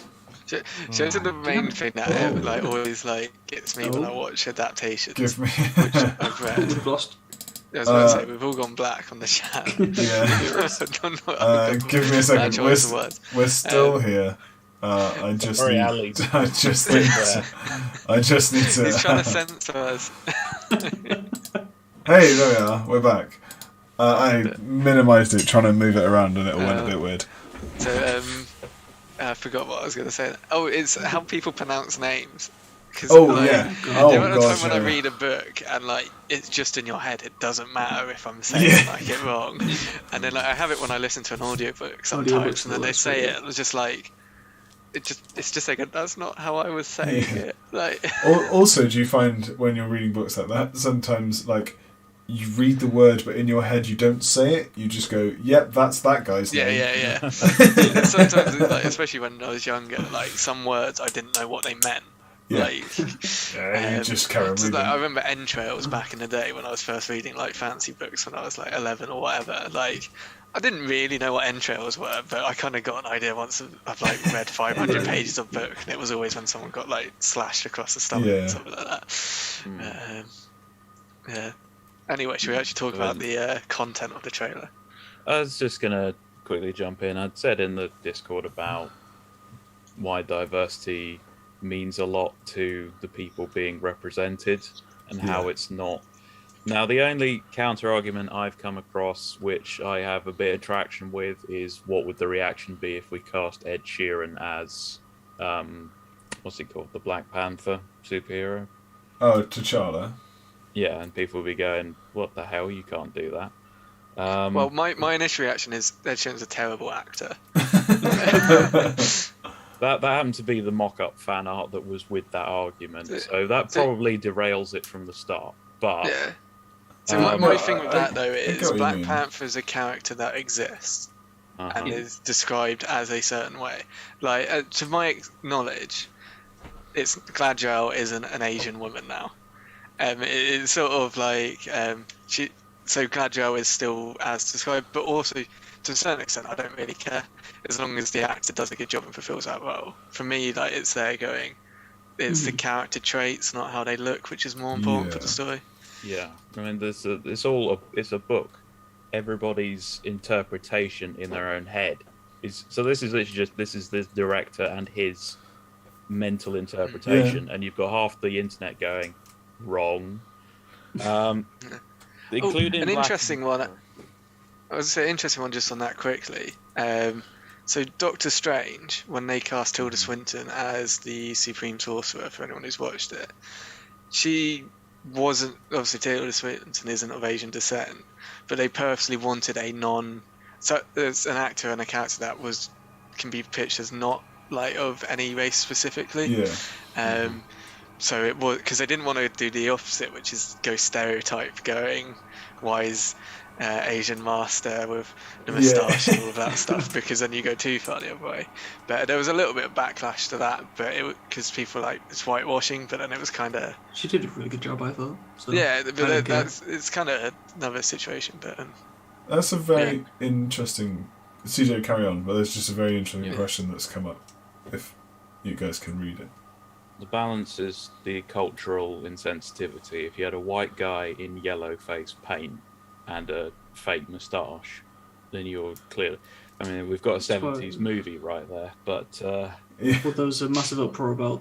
I can't remember what the film was, but the one Scarlett Johansson was playing an Asian woman, so they used CGI to modify her face. It was that one from the Magno. There was a massive uproar about that one. Was that the AI one? Yeah, I forgot was what she it's like called. A robot of some sort? Yeah. Like a geisha robot, wasn't she? Something to do with Ghost or something, I think. I like that kind of name.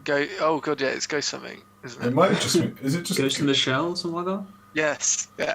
Right. That's it.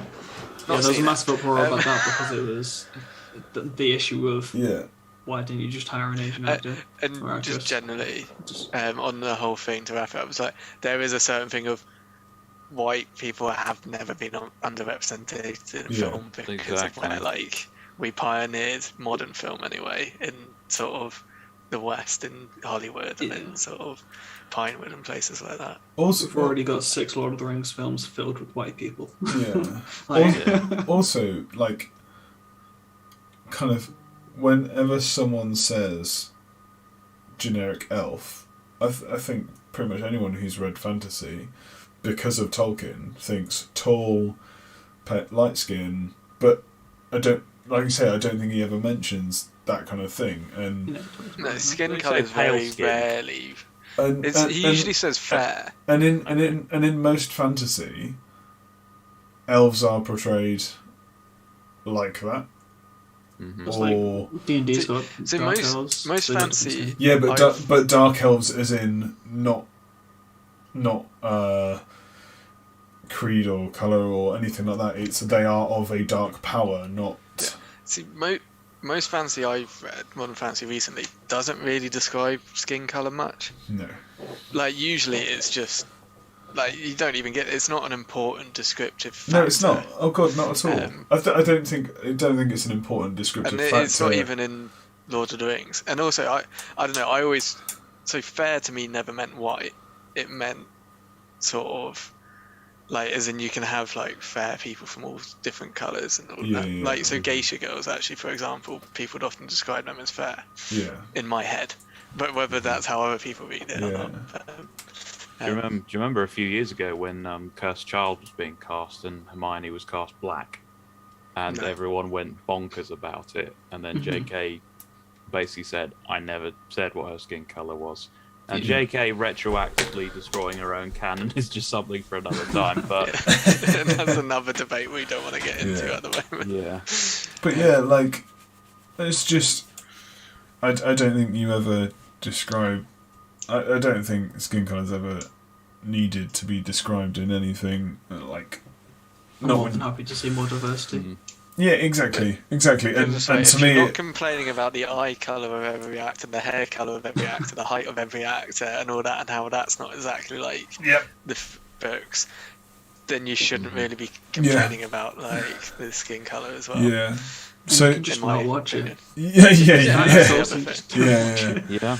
So... Totally. Like, that's Get why different mates Geffin's not together. watching the trailers. Yeah. It's like, You are going to You watch really the that programme, bothered? though, aren't you? Oh, I'll probably watch it. Yeah. Yeah, okay. So if you're that bothered, go play the Lord of the Rings RPG game. Yeah. Act it out yourself. So the question that's posed by George Harold is saying he loves the Lord of the Rings movies, but doesn't like the Hobbit ones. I'd like to know why.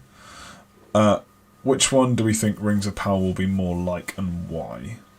I'd assume Lord of the Rings because one, it's Amazon, so I feel like they will not be like sterner in a weird way.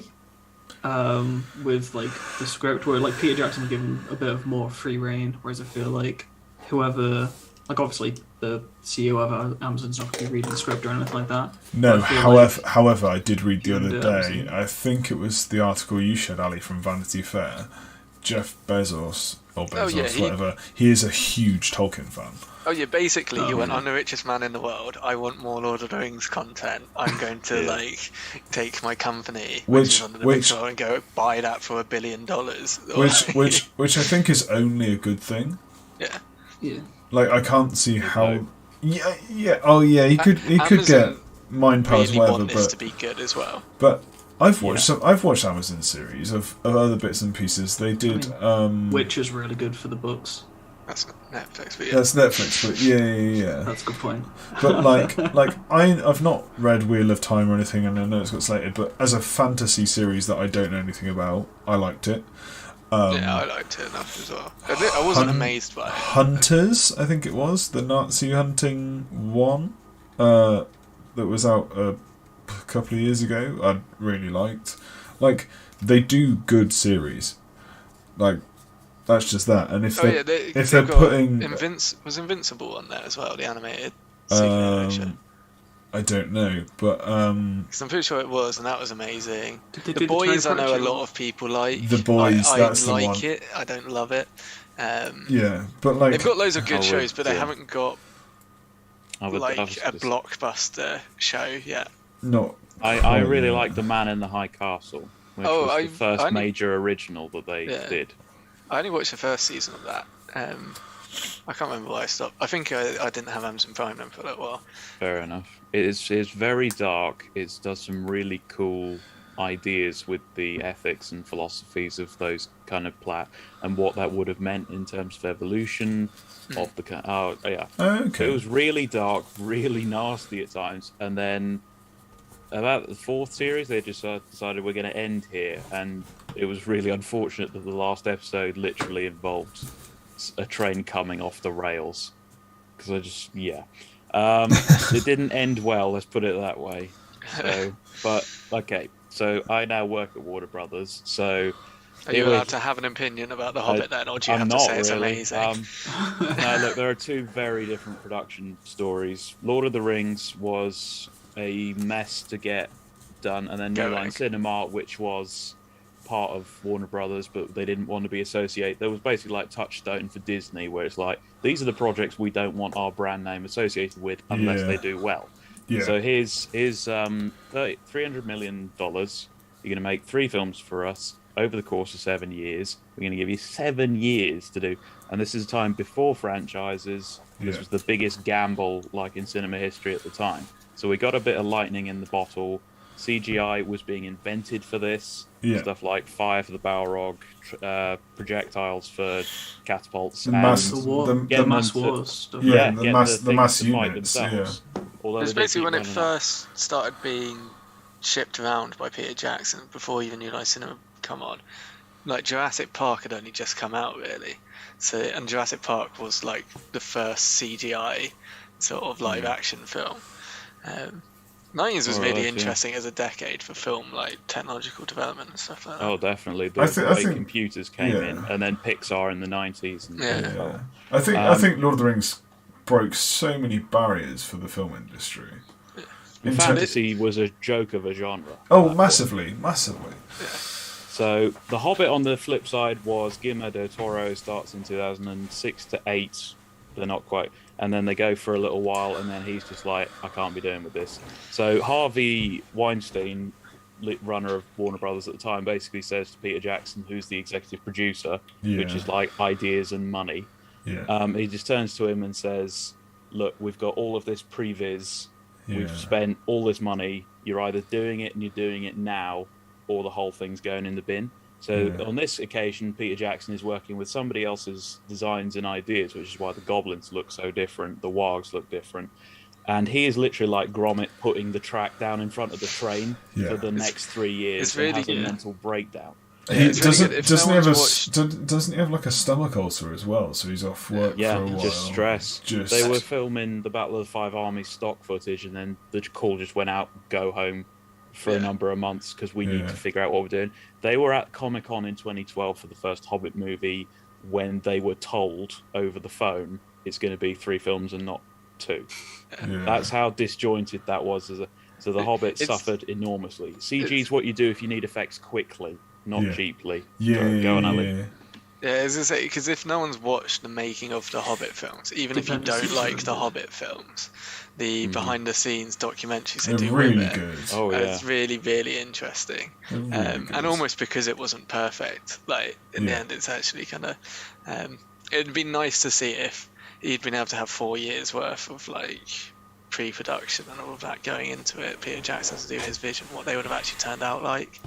I still think they're like between like good and sort of like a goodish film and sort of like good films. Like the fact that he managed to get that out of the whole situation is remarkable. I think. I like the Hobbit films. I'm not like I prefer the Lord of the Rings films, but I think that's because of my era. Like I saw, and I think we're all the same. I saw Lord of the Rings about when I was 9 or 10. Yeah. And those 9, 10, 11 for me. Yeah. I like how we haven't really stayed on the trailer much. but it's we'll circle back to it. The question that's the question. But I think that's part of the reason why a lot of people our age like Lord of the Rings more. And like you say, it was an absolute tram smash of a production, but they got 3 relatively decent films out of it with good. The Hobbit films still made about 900 million each. It wasn't like they actually failed at the box office. And I always talk to people, like I always go, at the end of the day, The Hobbit is about a group of chaps going home, and Lord of the Rings is about the world ending. Like they're 2 very different storylines. It's about returning someone's lost property. Yeah. But they're 2 very Stole of my house. They're two very different storylines, and like they were written in 2 very different ways. Yeah, even Tolkien gave up on trying to because he did one revision of The Hobbit to make like the ring more like corrupting on Gollum. Yeah. That seemed less jolly than it originally was. Yeah, well, and then the he Hobbit tried was written to as a do children's other bits book as well to match it theme-wise, and then he gave up because he was like. He was just saying like they are 2 different sort of The Hobbit. stories. The Hobbit was written as a children's book rather than an adult fantasy. But going back to the question, I think Rings of Power will be more like Lord of the Rings. They've had 3 years to, as in. Yeah, just look at how long this has been in pre-production. Yeah, and now they've taken 14 months to do the visual effects. Yeah. So the story will be more like Lord of the Rings because it will probably deal with darker, like material. Not that it would be dark like Game of Thrones, but it's more Lord of the Rings-esque. But the effects will be modern day effects. It will be a bit between the 2. Yeah. So one thing about the trailer is I thought it looks really cinematic. Yes. Very much like a film rather than TV show. Yeah, which is because they put so much money into it. Yeah. But still, I don't think. Because I heard a rumour that each episode is going to be over an hour and 15 minutes long or something like that. Oh, really? I've not. Yeah. I like that you can do that with streaming, like the Yeah. Book of Boba. All the episodes are different lengths. You're Yeah. not trying to fit a hour with commercials. You Yeah. can tell your story cleanly. Yeah. Yeah. Nice. No, which makes me think, like, because even though they've got a massive budget, if you're got like 6-7 hours worth that you've got to do CGI for a whole season, it still won't be as tight as like a 2-hour film will be. Like, Yeah. there'll probably be some like lesser CGI quality or stuff like that, but it will still be better than any other TV show. So I think it'll be somewhere between the two. What I really liked about the teaser trailer is it clearly set out for those people who haven't been following it that it is not about the Lord of the Rings. It is not about that era at all. Because it says like before the King, before the Fellowship, before the One Ring, like this is what it's going to be, and yeah, I'm really interested to see how they develop characters that we know already, but not in the guise. So like a younger Galadriel and whoever else they're gonna have it. I can't think of the top of my head, but The most pleasant surprise for me was I didn't expect the dwarves to feature in it as heavily as they look like they're going to be. yeah, Because originally when the first thing we thought it was going to be Numenor, and then you'll probably get elves as well. Like Yeah. the dwarves I wasn't expecting to be a major part, Yeah. but the fact you've got Durin the Fourth and Princess. Princess, I don't know what her name. I saw Oh, God, Durin's I can't actually remember. maybe not a king at this point either. Oh, I think I saw him. I don't know. It may be a subtitle for like one of the pictures, but it says Prince Durin. okay. Okay. But Yeah, I'm not cool. sure like how reliable that is that I saw. But yeah, like because aren't they going to explore? Isn't Khazad-dûm in full each at this time. episode's going to explore something a little bit different, or obviously there'll be underlying interlinking things. It's not going to be So it's Like a bit like the- I think Game of Thrones in the sense that but like you may have a whole episode where you don't visit Ned Stark. Yeah, Like yeah, it's yeah. just you're with Dany and I don't know Cersei or stuff like that for that episode. And then like next episode it will come back and it'll cover some of the other plot lines instead and characters. I imagine that's what they'll be doing. The dwarf princess is Deezer, from what Deezer. I remember from it, which is literally just Thorin's sister with an A on the end of it. But never mind. Did you say Geezer? Deezer. Disa. I thought it was DESA when I saw it, but I honestly can't remember. It was a quick flick through, but it's something along those lines. I think it'd be cool. What I loved is all the images they showed, all the costume images they released a couple of weeks ago of just like the hands or a weapon That or got me something. more That was cool. excited than That the was teaser trailer. that was to see that kind of stuff and that level of detail was just like, obviously I know they'll be photoshopped slightly with current like color balance and all that kind of stuff, but it just looked really cool. Oh, and remember, it's like, certified. About 2 years ago when they did here's a map, 9 days later here's another map, 7 days another map, 3 days 1 day, as in the rings. Yeah. And it was I just think the marketing for this thing has been so good. But the Yeah. fact that they managed to keep it under wraps in this day and age, Mm-hmm. 7 it's months out, very and good. like we only know what they've let us know pretty much, Yeah. is remarkable. I know where it's being filmed if you want to go. Well, the UK studio stuff because they've moved production to the UK for They've season 2, moved 3, here. and 4. So yeah, it's not like I'm camping outside trying to get a job every day. But You were though. But yeah, I think quite a lot of the big films and TV shows and franchises are actually doing really well to keep things under wraps. I know, Apart from Spider-Man, No Way Home. but still, no one confirmed it. Yeah, but everyone knew it. It was one of those ones where you're going on a tangent. You had to feel sorry for Andrew Garfield and every single because he was trying to promote Tick Tick Boom, like it was Yeah. film at the time, and it's just like every time it's just saying, "So are you in Spider-Man?" He's just like, "No." Yeah, Can I You talk see the about thing from him? my other film, which is out? He put a statement out saying that he felt really bad because he'd had to lie Yeah. to fans for so long. Whereas he couldn't do the Tobey Maguire thing, where he hadn't been in a film for like 9 months, 9 years or something like that. So well, the he rest could of his just avoid life. the limelight. That's Yeah. going on a tangent. But yeah, no. For me, what I actually quite liked about the trailer is it looked like Middle Earth, but not the one I knew. Yeah. If that makes sense. So it was there going like it kind of did still look like Middle Earth, but at different age, which is what it should do. Yeah. I didn't just look and go, oh, that's Rohan, oh, that's like Mordor. It should be slightly a different, bit different, but still had that feel. Because the have they got this? Have they got Alan Lee and John Howe on it? Because I know they're using a lot of the web. I know they've got Howard Shaw. Yes, that was. Howard Shaw, I think, was the most important thing. When Calvin found that out, that was going through the roof. I think that was genuinely like one of the bits where I went, yeah, I'm less concerned now. There was one major behind this, so they did try and get the band back together in a big way. Tom Sheppey is like an Oxford University Tolkien scholar, and he's in all of the Appendices DVDs. And he's so eloquent and so knowledgeable.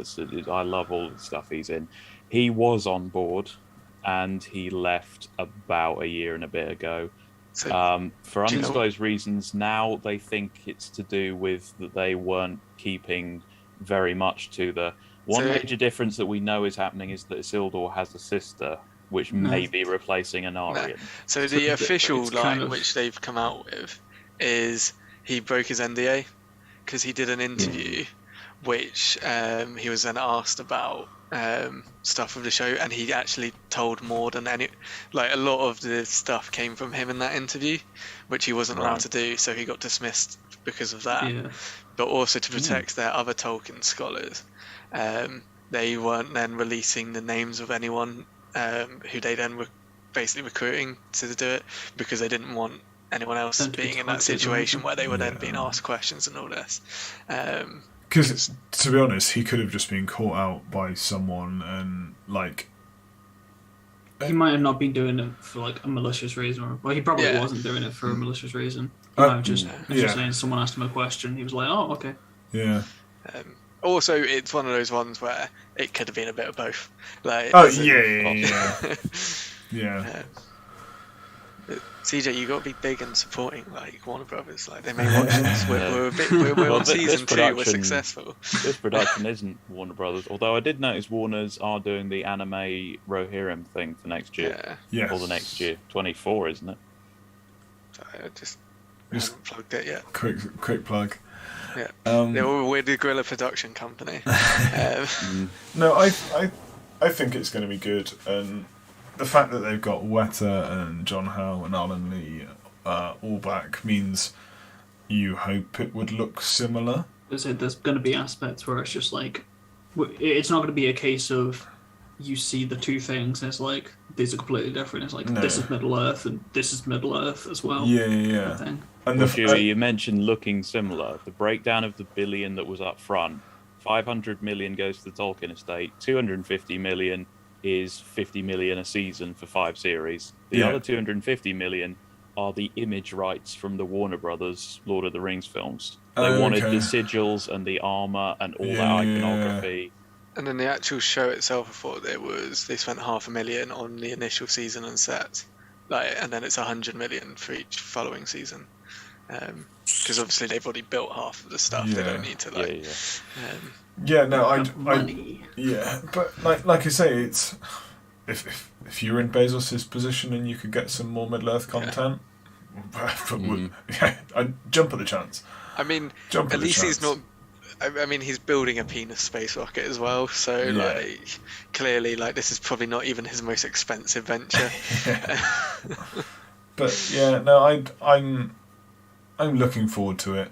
The only thing that I raised eyebrows at was just because I don't know what they are, the things with antlers coming out the back. The antler, It's Thranduil's old palace guard before they realised it's woefully impractical in the forest. It's because Thranduil was the Monty Python and the Holy Grail, and he didn't have any actual elks at the time, so they just hold those two up and then they clap their coconuts. But then again, they could just be creatures that I've not read about that are in the Legendarium somewhere.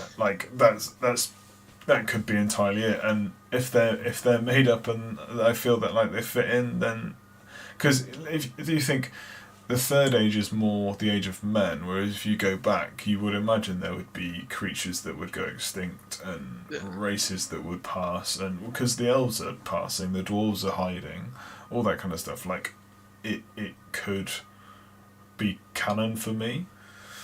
Yeah, well, the Second Age is the least written about age. Yeah, which gives them loads of scope. Yeah, actually, the one thing I will say, which came out of the Variety article, is they've said they've squished the timeline of when these characters are around. Yes. So, which makes sense from a narrative point of view, because otherwise you'll have half of your cast dying every season, like from old age. But that doesn't bother me No. in the slightest. I mean, Lord of the Rings and The Hobbit, like, the timeline was slightly shifted and stuff like that. Yeah. Oh yeah, 17 years after the birthday party. Nah. Yeah. Well, it was the Hobbit one, which was the weirder one, wasn't it? Because isn't it meant to be like 60 years between The Hobbit and The Lord of the Rings? 6 years between the two, yeah. But it isn't actually the timeline that they use. I can't remember. I remember something like that. It's 60 years between Hobbit and Lord of the Rings. Yeah, but I don't the think in films the film contradict that. there's something in there. I think it may have been Bilbo's age or something that they said. Well, Bilbo's meant to be 50 in the books, but Martin no, it's Freeman is Aragorn. a younger. It's Aragorn. Because of where Aragorn's old, like, as in, basically the timeline's a bit weird with Aragorn and Gimli and Legolas. Because, but... Because, I don't know, because Aragorn's supposed to be about 90, isn't he? 80. He's 87 in the 2000. I think it's Gimli who's younger than he's meant to be. Because he's like a kid in the Hobbit film, supposedly. Oh yeah, because he's got the picture of him as like a teenage boy or something. It's like, nah, he's a full-grown adult, because dwarves still become adults at 20. Yeah, but then... Don't grandparents have pictures of Yeah, their I was going to grandparents say... who are younger. Yeah, I remember some timeline weird. Yeah, it's a oddities, bit weird. things. Yeah, no, I don't know. I mean, they younger fied for in to make more sense. Be more practical in the things. He was the oldest member of the company in the book, wasn't he? Yeah. As opposed to Santa Claus Barlin.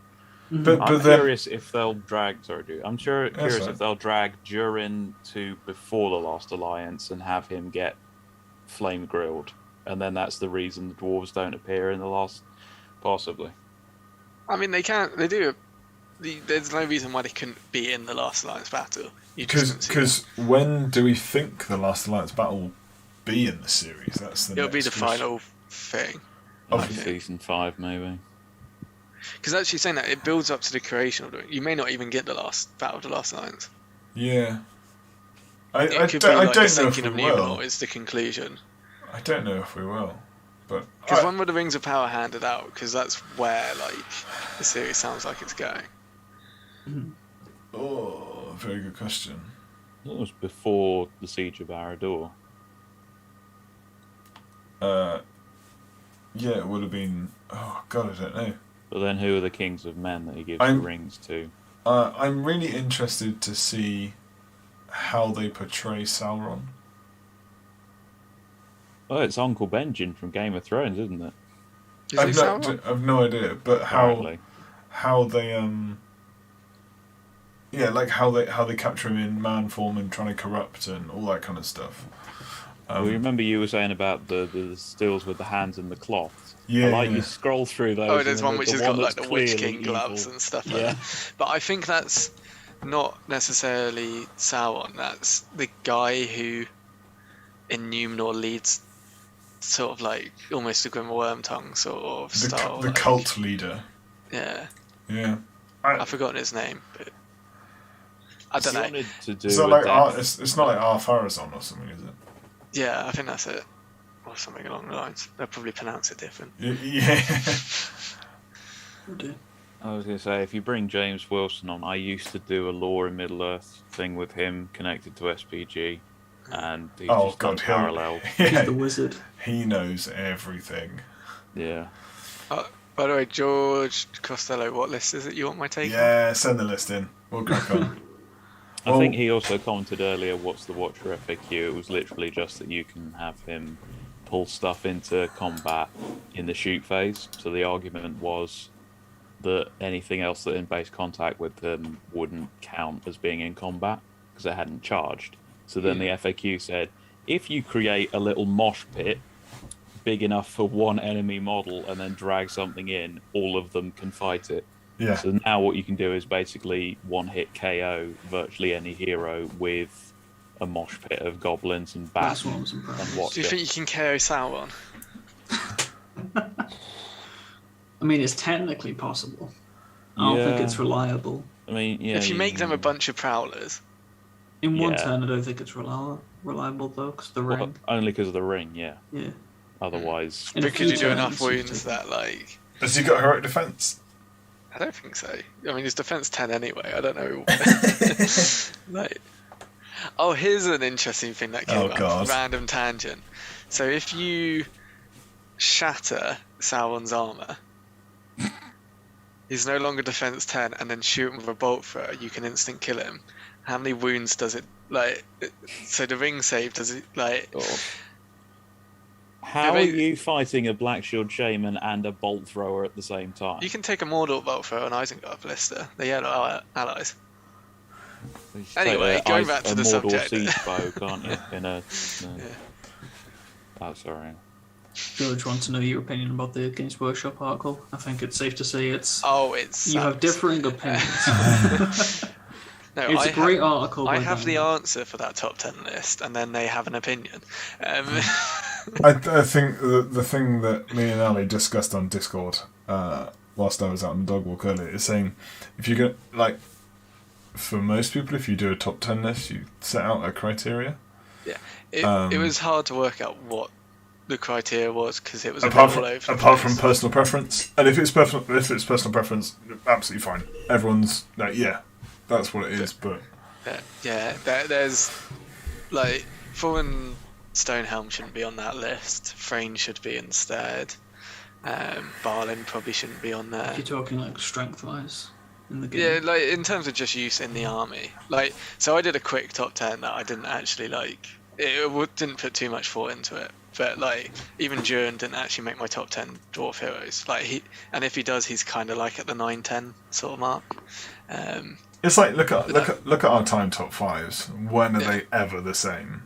Like it's been a few. When we don't have enough options and we keep on doing one ones like we did. It was like, oh god, here's here again. Yeah.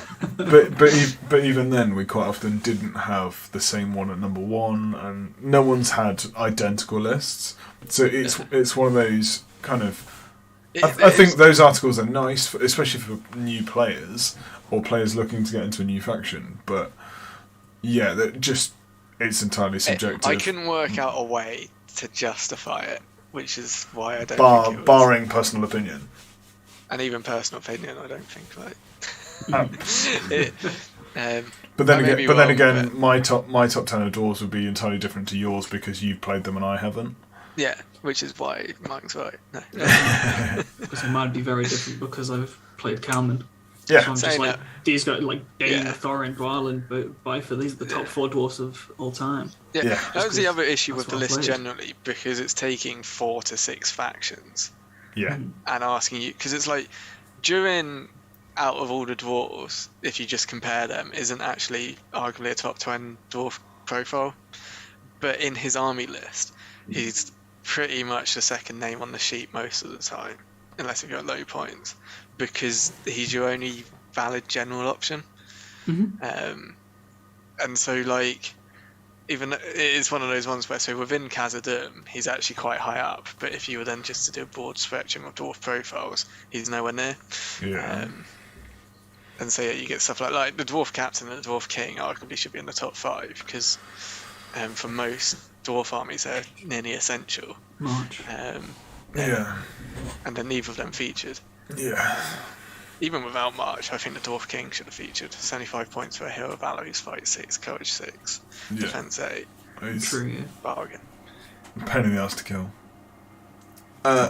Right, should we move on to the Easterling heroes for the last half hour or so? The new ones. Yeah, they were. When did the article come out? End of January.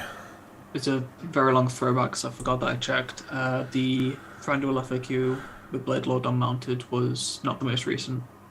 Okay. But it is a thing. So he's only fight 6 on horse. He's only fight 6 on horse because you don't. Because you don't use benefit. two. You don't use 2 swords. Just Thran will benefit from any part of the Blade Lord special rule, and the Blade Lord special rule gives you the fight 7. Excellent. I'm pretty sure. So, Didn't check it. So the 2 Easterling heroes were teased. Was this the first article that came up where you saw the models?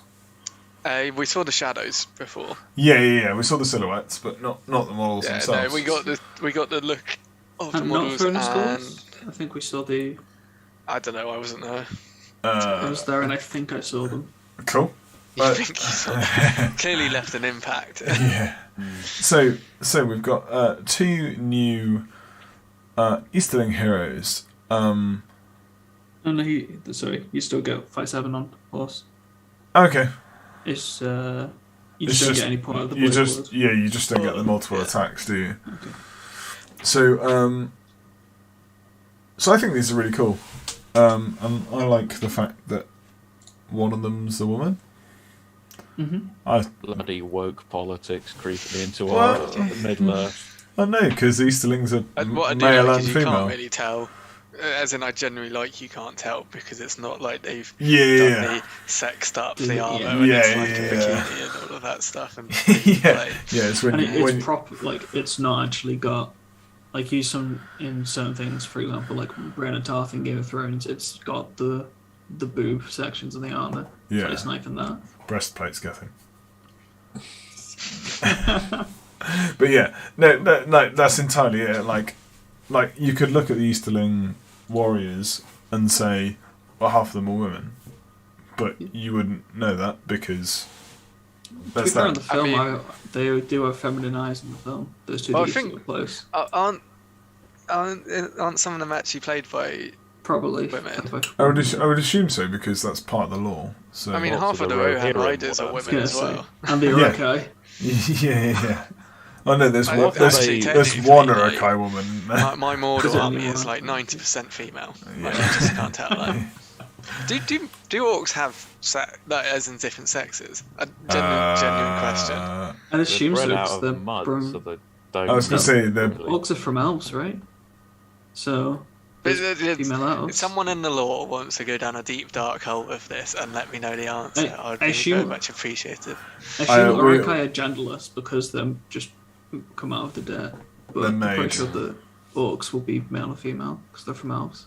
Somebody pointed to a scene in the trailer where there's some elves getting surrounded by orcs, and they go, "Oh, is this how we watched them Oh, get yeah. tortured and the origins and things?" Oh, that could be interesting. Who See, knew? I think actually, if we go back to the trailer quickly, from what I've heard, is a lot of the shots in the trailer are like the prelude to the story that's taking place. So it's almost like you got the Last Alliance. It was this shows my lack of remembering names, but it's like the betrayal of the elves, and when they had like their little mini civil war, and then Galadriel and her folk having to climb over the giant ice thing. Forgotten the name of that as well, and that's her doing that. Everest. But that's why Yeah. she looks so armor get up, because she was fighting at that point, or kind of was prepared to fight, and then crossing, and that may be just the first episode, and then we may get a Galadriel we more recognise, and characters for like the latter parts of the season. Yeah, let's be honest. Characters don't have to walk around in heavy armor all the time if they don't need to fight. And sometimes they don't want to fight in their robes. Ali, your camera's gone. Yeah, I've just got to take a call quick. Okay. Okay. I mean, you see that even in the Lord of the Rings, like Boromir, you get the flashback scenes with him in his full armor. Yeah, exactly. White Tower, and then he's just in Exactly. casual gear because they're travelling. Yeah. He Right. doesn't want to be wearing that. Let's move on to these Easterlings. So yeah, we have Rutabi is I think how you say it for the first one.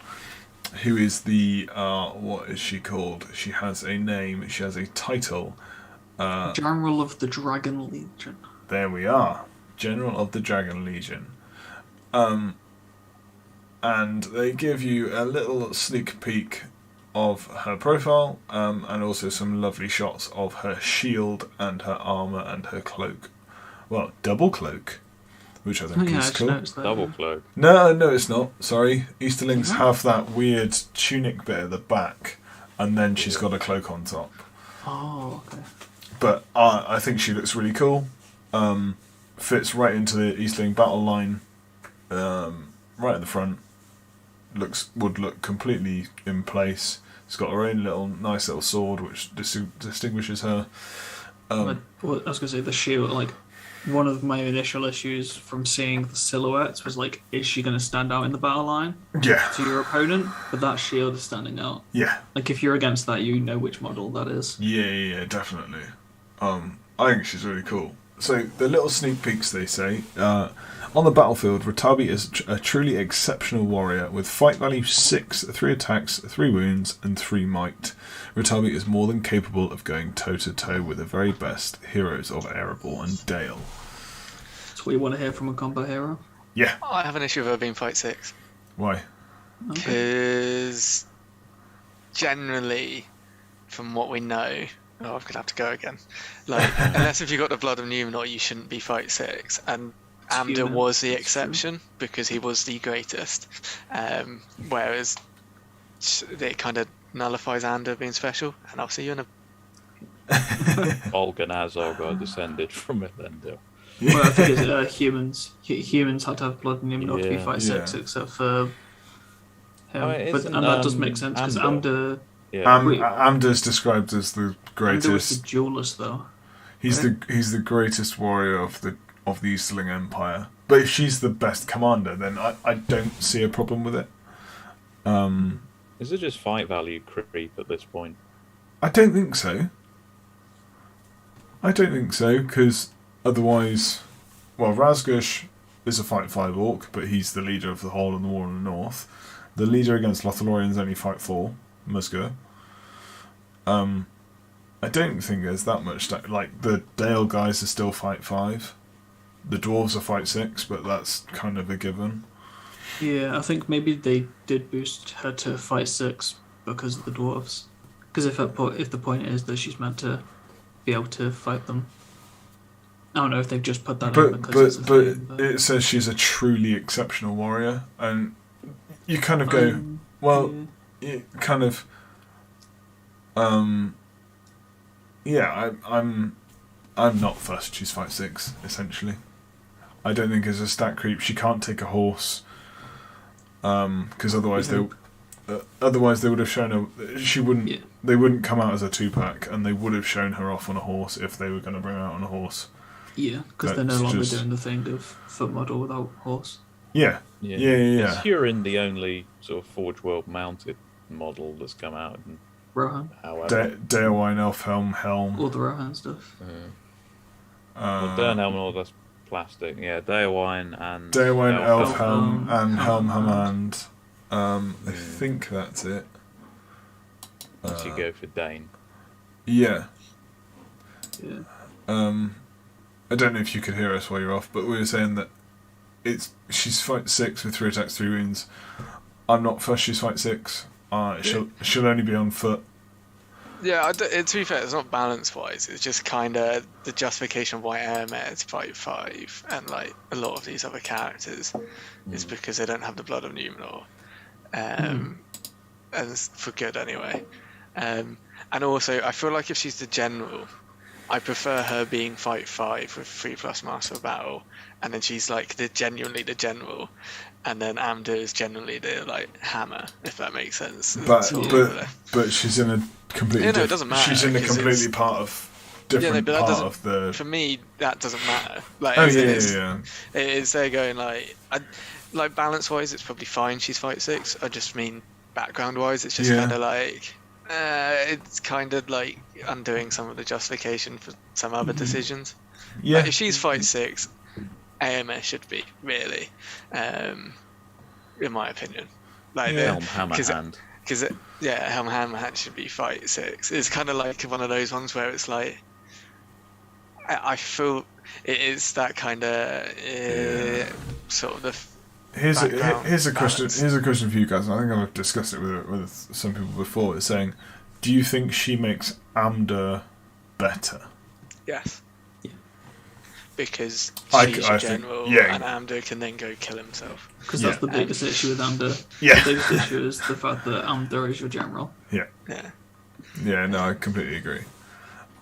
So we've got from her profile, we've got that she's fight 6, 3 attacks, 3 wounds, 3 might. What do we think? Defense 7 because she'll be heavy armor with a shield.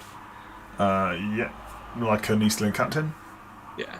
Yeah. She'll probably get Gleaming Horde, so she'll be able to be supported and all of that other stuff. Phalanx. By multiple. She'll get Gleaming Hordes. Oh yeah, the Gleaming mounted Horde's one. mounted, so yeah, Yeah. fine.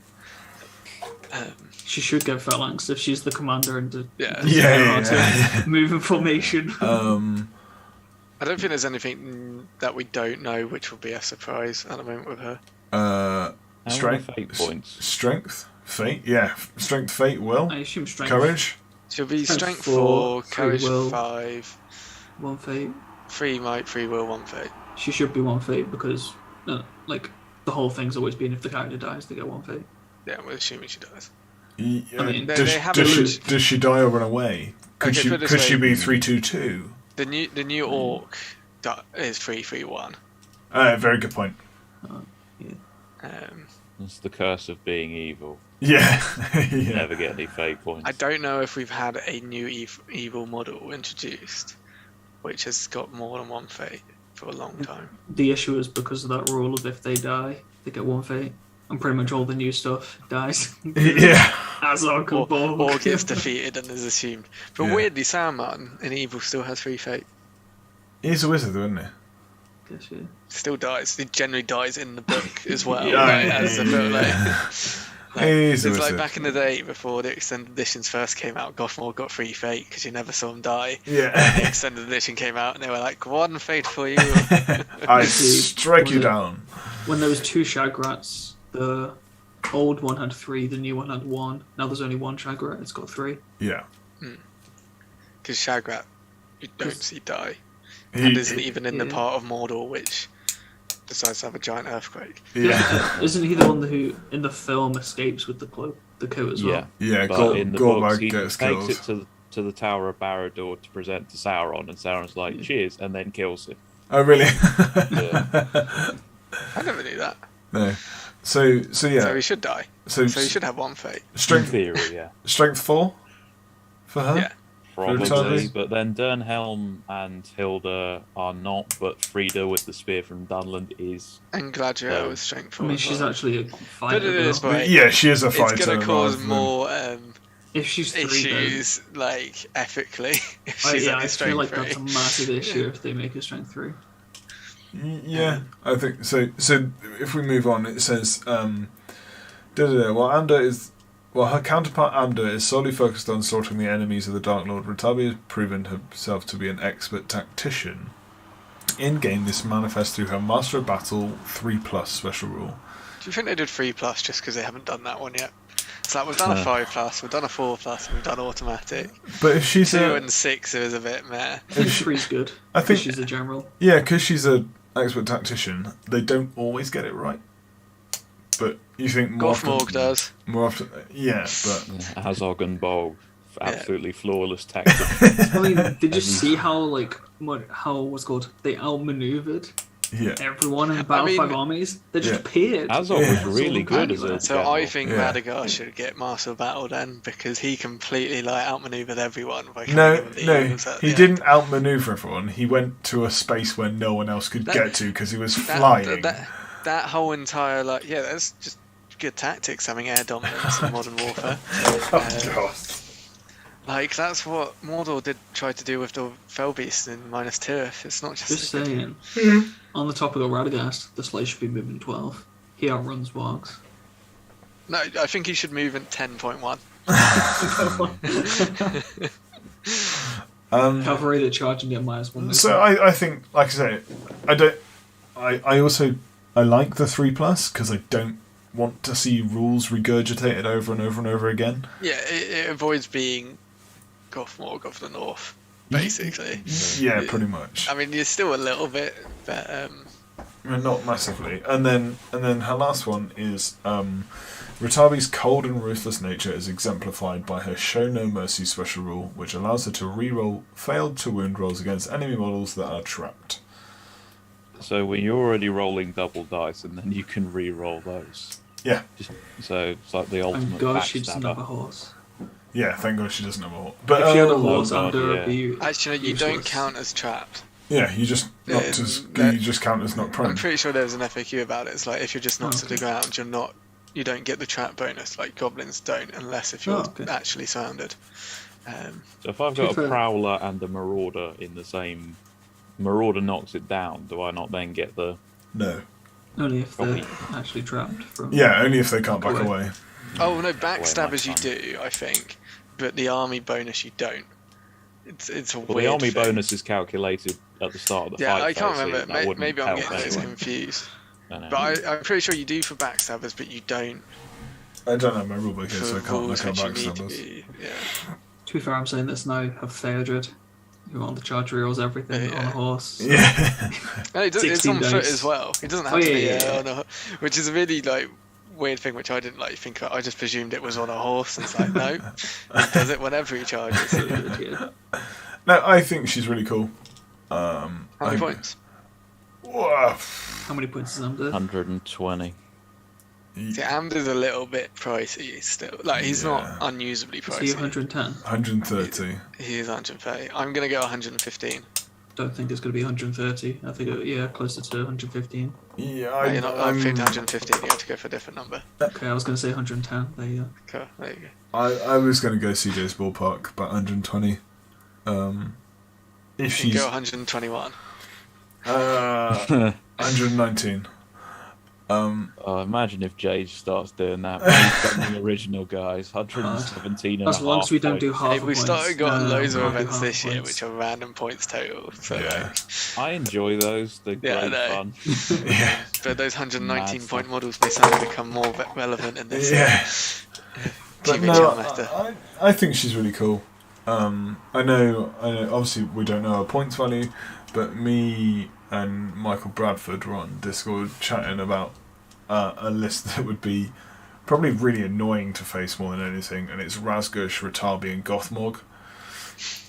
All the master of Yeah. So you've got some Fight 4 with Black Dragons. You've got some pikes. You've got some 2 bat swarms, a couple of spiders, Warg Riders, and just orcs, and maybe some Black Numenorians. And at 800 points, it was like max warbands for all of them, pretty much. So you had like 48 models, 2 Master of Battles. You're like, Some hatred elf, some hatred man. yeah, like coverage. it was just like, this is pretty cool. All 3 heroes. Well, we presume. Oh yeah, there you are. Heroic actions. What heroic actions do you think she'll have? Strike, resolve. I think she'll have resolve, definitely. Maybe Potentially defense. March. I don't think she'll have defense. I don't think she'll have defense, but as a commander, I think she might slip into having March because she is like Challenge. a tactician. No, I don't think she'll I have don't know why she'd have challenge challenge. because she's a Oh, tactician. she's an Easterling. Uh, But then I feel like that would be the argument for strike. yeah, But she's an Eastling. Well, I she'll thi- get strike just because she's that. because hero. she's the general. Yeah, I think strike. She'll probably have resolve though, I think. I feel like resolve because then I feel like they need to give her 2, and it's kind of like They need to make resolve. what actually. what other one like should we just randomly chuck her? Give her accuracy for no reason. I don't think she'll have March. I can't see it. Like How most about- big how about heroes don't strength? get There's a much. there's a chance of it. Strength, I don't think. I think she'll get given strength 4, but not have strength. Yeah, Yeah. Because Dernhelm has strength, doesn't she? But it's only strength 3. But it's strength 4 on the I presume charge. so. Oh, will she have Blood and Glory from Jack Canavan? No. She's not the hero killer. That's Amber's job. Yeah, no. I'm doing the Dragon Knights. not Amber's Blood and whole thing Glory. is going around challenging the biggest, baddest person he can find. Yeah. And then dying Yeah. because he's I also think I think they would have also this is stated why. that. I know it's feared and kill Siladan, isn't it, at Pelennor Field? Yeah. I think they would 'cause- have specified. Because what's that. the other Easterling special rule that they all get? Unyielding combat stance. Probably, yeah. The one Should where he probably have bounces up on She's a 4+. not a Dragon Knight though, is she? No, No, she's a that's- general. And that's a Amder Dragon is Knight a- thing. Yeah, Amder is an evolved Dragon Knight, where she's a Okay, general. is he? Oh, okay. Okay, I didn't realise that. So Amder's head of the Dragon Knights. So I don't think she'll get that. And I don't think she'll get unyielding combat stance and things like that. Because that's just the not prone on a Yeah, 4. on a 4+. On a 4+, you ignore it. Yeah. Yeah. Yeah. But will she get a special rule for her clown shoes? I don't think they're that big. Not Size bad. 14 honkers on the model. If Just people, that. They got like a little fleck at the toe, but I don't think they're big. it's because they go pointed. Yeah, I think the pointed bit makes them bigger. You know what it's like when you wear smart pointy shoes. Your toes are never near the end. Yeah, like the genie shoes, the Yeah. curly ones. Yeah. And if people are that worried, just shave them down. Like, who cares? I love Mary's giant hand and crotch bulge on the last model, so it's just a fun little We thing. know where he was pouring that. So we'll move on to the second one, which I think will. What? Do The we, thi- Vader one. do we think we'll have something similar to Ingold about not backing away if we lose troops? No, I think No, I think I- she'll have phalanx. I that's think. in gold. I don't think that they're going to copy special rules like that into other Yeah. models. I think that's what makes in gold unique. Yeah. I don't think What they'll you take that away may from them. get, She'll but get I think phalanx. this will come from either the Legion special rule or the unknown Dragon Emperor, is maybe a shield wall buff for Easterlings. Oh, okay. Yeah. Yeah, I could see. I don't think it will be from her. I feel like it's more likely will be like another character or the Legion kind of thing. I don't know if they do that. It's one I can see them doing it. I don't think I can see them doing it. I'm not sure how I feel about them doing it though. Like, because Yeah. that's the cool thing about Gondor. Get the shield wall. Well, that's the cool And thing about Iron Iron Hill. Hills first. Yeah. Oh yeah, but Oh, that's an interesting thing. So you can ally Erebor reclaimed with New Old Dane, or whoever with Gondor, and because they, even though they're Yellow Alliance, because like they both have shield wall, they'll still benefit from each other. Oh. But that's just a fighting style, not Yeah, necessarily. but like as in, so you can then Yeah, get yeah. really cheap buffed up shield wall, and it works because you can get the strength 4 dwarves, and then you still get like the shield wall bonus for like your cheap Gondor and stuff You like and that. your horrible yellow alliances. I've never taken one. No, I know. I just like coming up with them. And So we'll move on to. Oh, I'm going to kill Brogir. Because I don't know what that middle R is doing, It's got accents. and it's Well. got 2 R's in it. Brorigir. Yeah, something like Brorigir. Bro. There you go. that. Yeah. Yeah, Bro, the Easterling War Priest. So essentially, he's a souped-up Easterling War Priest. What do you think of the model to start with? No horse. Obviously. Still, they will not sell a mounted Easterling war priest. I think the model looks pretty cool. It's cool. His helmet's really unique. He's got a Easterling war stave. He's got his COVID mask on. Yeah. Yeah. It's quite a cool stance. Yeah. It's a bit like Word of Power in the video games. You just slam the staff down. Yeah. But then he has got Tremor, so Yes. which is the first time that spell's come away from a Black Shield Shaman. Yes. So. Second model ever to have it, right? Yes. So, what We've does still it, got Shatter. Except We'll keep for that. Battle companies. Yeah. Battle companies should get it. so Oh, yeah. what does he say? Essentially, he's a souped-up war priest. As you might expect, Brogir has a number of magical powers at his disposal during a battle, including both Blade Wrath and Fury, like all war priests. However, Brogir's expertise gives him access to 2 other magical powers that his underlings cannot manifest: Enchanted Blades and Tremor. Good, An Easterling struggle to kill good stuff, spells. knocking it all on the ground is a good idea. and re-rolling to wound. Not sure how much you use Enchanted Blades. Is it? Well, It's you not- still probably use it in a very situational is it way. Enchanted Blades or is it the other one? Enchanted Enchanted Blades. Blades, yeah. Blade Is it Wrath. Blade Oh, we just have Wrath. Blade Wrath. Oh, Yeah. it's got Fury, Blades. Enchanted Blades, and Tremor. But you'll use it if like you're playing contests and unders on the leaders. Here's the thing. Yeah. So you take a normal shaman with him. War One priest. does Blade Fury on your thing. He does Enchanted Blades. Oh, Suddenly, sweet Jesus, your strength. Amder is Strength 6? whatever, 6 re-rolling. Re-rolling to wounds, knocking down on a charge of 8 dice. I think there's definitely potential for an 800-point list with this guy, no War Priest, and then the new guy, and the new one Or as just well. any hit. Yeah. Like all 4 of those in there, so no dragon. That would Look be at the good. Khandish King in Chariot with all that jazz, and then just heroic combat through everything. Oh God. Because your trample hits are now strength 6. No, they that would be won't affected. change No. because it's Could like all of your strikes resolved in the fight phase or something. yeah, like but it's that. movement. Yeah. For- would I Yeah. think count. because the impact hit isn't the strength of the rider, it's a strength 4 hit. Yeah. Yeah, I it think- specifies Stop ruining the my damage. cheese. You've still got the Watcher to play with. So as a master of dark arts, Borgia has plenty of will at his disposal.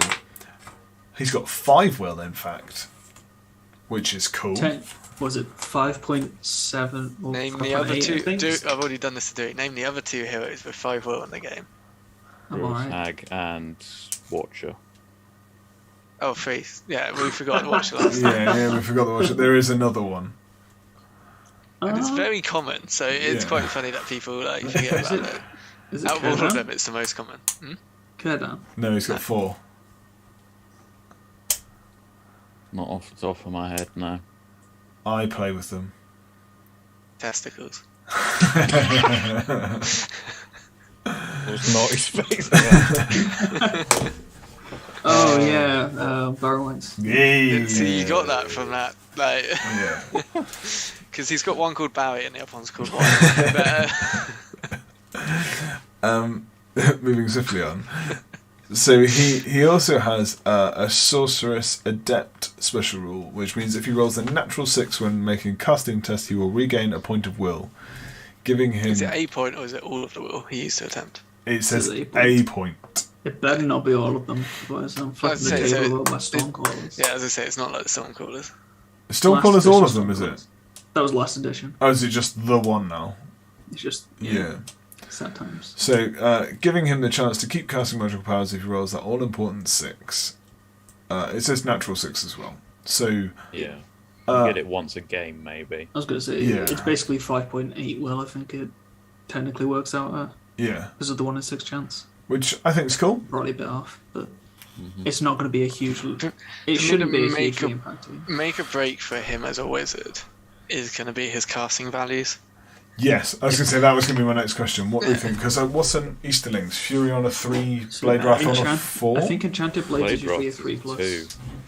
Blade Wrath is a 2. Yeah, Blades Yeah, are 2. Yeah. it goes off very consistently. Fury's So- kind of pointless with Easterlings, though. So It's still good. Yes, yes 'cause and no. If you're you only don't, if coverage you don't, free most of the time. if you don't take Black Dragons, Fury's pretty Against handy. Terror, Yeah, if you break, you get +1 courage from army bonus. yeah, yeah. just saying, when was the last time you saw a war priest in an East? When was the last time you saw an Easterling army? Anyway, yeah. but Massive imagine war if you- priest and most Eastling armies. But to be honest. imagine, Mainly imagine, for Blade Wrath, though. imagine you just go Fury 1 dice 6. Thanks. Yeah. Continue. Yeah. But I would assume Right, Enchanted Eastling's in a Blades weird 3, place at Tremor this point. 5. What's Enchanted Blades on a Stormcaller? 3. 3. And Calborn as well. it's better. And but it's a 2 four on Kurdan. 4 on Kurdan, isn't it? No, it's 2 on Kurdan, I thought. Enchanted. No, Blades. blinding lights are Yeah, I'm 2. completely wrong about these. I thought they were all 2 apart from All of Dismay, which is a 5. I could be wrong. So it's a 3 plus No. on Caliborn. What, Enchanted Blades? Yeah. Kurdan's the other way. 4 plus on Stormcaller. Okay. I'm pretty sure And it's Kurdan 4? is 4 plus as well. 4, yeah. No. So it'd probably be a. Probably a 4 up then. I don't know. It feels like Maybe it a needs to 5. be a 3, though. It won't be a 5. Do we There's no point putting it on the model if it's 5 plus. I think it would be a 3. so do we think Tremor will be 4 or 5? That should be Well, a it's a Tremor 5. will 5 on a probably be a Gundabad 5, shaman, I so think. Tremor's If it- so much. If Such it's a a good. 4, that's so good, because Sorcerer's Blast is a 4 on Saruman, and I only get 2 models knocked over. Tremor knocks entire Yeah. battle lines. Yeah. Yeah, but Saruman can do that every turn and gets a reroll. Yeah. yeah, that's true. Still. I Two- think Tremor will be a 5 though. So Yeah, I'm I going to go agree. 2 plus Blade Wrath, Yeah. not 3 plus Enchanted Blades, 3 plus Fury. 3 plus Fury, and 5 plus Tremor.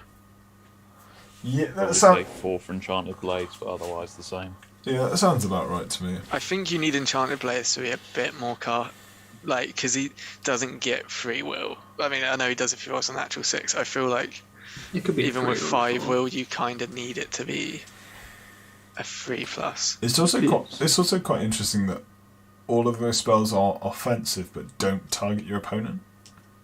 Bar Tremor. Yeah. Like, but even then, Tremor you can direct it so that it How do won't you hit a resist hero. Tremor? Yeah. It's Yeah, you one. can. It's one hero in the line. It's like But you don't roll the damage until you don't roll the distance until the spell's cast, right? There's an FAQ somewhere. It's like it's either anyone within the potential distance can Several resist, within DC. or you 6 roll it inches, and okay. then they can decide yeah. to resist or not. I can't remember which way around it works. to the Only, FAQs. is it I 1 guess that plus makes D3 or is it D6 at the moment, Tremor? I think You it's can see how D6, often it gets isn't it? cast. I hope it's D6. It's D6, isn't it? Because that's a big I know it could margin be. for It's D6. cocking it up. You Yeah. roll a 1 and it's What like would the it guy in front of you be? falls over. But it's a thin line. It's like a really thin line, so it's not a whole base like a Sorcerer's Blast. Tremors. I was going I don't to see say, anything for Tremor in I the haven't rules. found anything for Tremor. In the rules manual, there's not anything unless there's something in the specific Tremor rules. I'm just gonna check the distance on it for the Shaman. I'd have to look at the. Oh, range 6. It's just straight up range 6. No, so it's 6-inch distance range, that you- and then to yeah. pick that model, and then it's D6 Oh. inches. Oh, can you cast it on someone 6 inches away and then there's a fault line from then? Yeah, then yeah. backwards? It's not a straight line. Ah, that's better. I thought it was Or- Catherine, have you got the rules book now? Yeah. I Is mean, it I directly imagine- back as well, or can you do it in any direction? No, it's No, directly. it's directly away. So you Oh, target right. one model in range to a straight line that extends D6 in the direction directly away from the caster. Ah, right. All models take the damage. One affected model may attempt to resist this power in the usual manner. Yeah, so you roll the d6 and then you see who it affects, and then Yeah, So but it's got you to can- be straight away from the caster. Yeah, so That makes it harder to cast. yeah, Or so harder to knock down battle line. But yeah. yeah, so this guy's going to be, and it doesn't knock down everyone in a combat. Oh, doesn't it? I don't think Yeah, so. I think it's just That's people much in the more line. useful. Yeah, That'd just much be more good. useful. No. Let's see. All models, both friend and foe touched, are knocked prone and suffer 1 strength 6 hit. Cavalry models knocked flying. If models in combat, then all models in combat are Okay. hit by the spell. Oh, So yeah, you want to have him So if you've got near a Priority. captain you got Or- priority, you run around the side, Yeah. blast, and then charge. or near a captain, and you march and you go in and out and do the back line, but he's going to be close to the action if you want to do tremor. Do they have? Mm-hmm. Can they spare support? I would He's got a battle stave, which is a spear Yeah. or a two-handed axe. Yeah. yeah, if he's the same as a war priest, then he'll have the battle stave. Be on the front lines then, stabbing people. so how many points are we reckoning? Oh, Ooh, 20 points as a war tough priest. question because he's. I'm good. going at 85. I was going to go 90-ish. Yeah. 80 to 90 seems the right So ballpark the for new- me. Orc Shaman 70. And I think he'll be 10 points more at least. And I reckon. Put it this way, if the casting value for Enchanted Blade is a 4+, I would say it'll be 80 points. If it's a 3+, I'll say 85. I think it'd be 85. I think that ballpark's about right.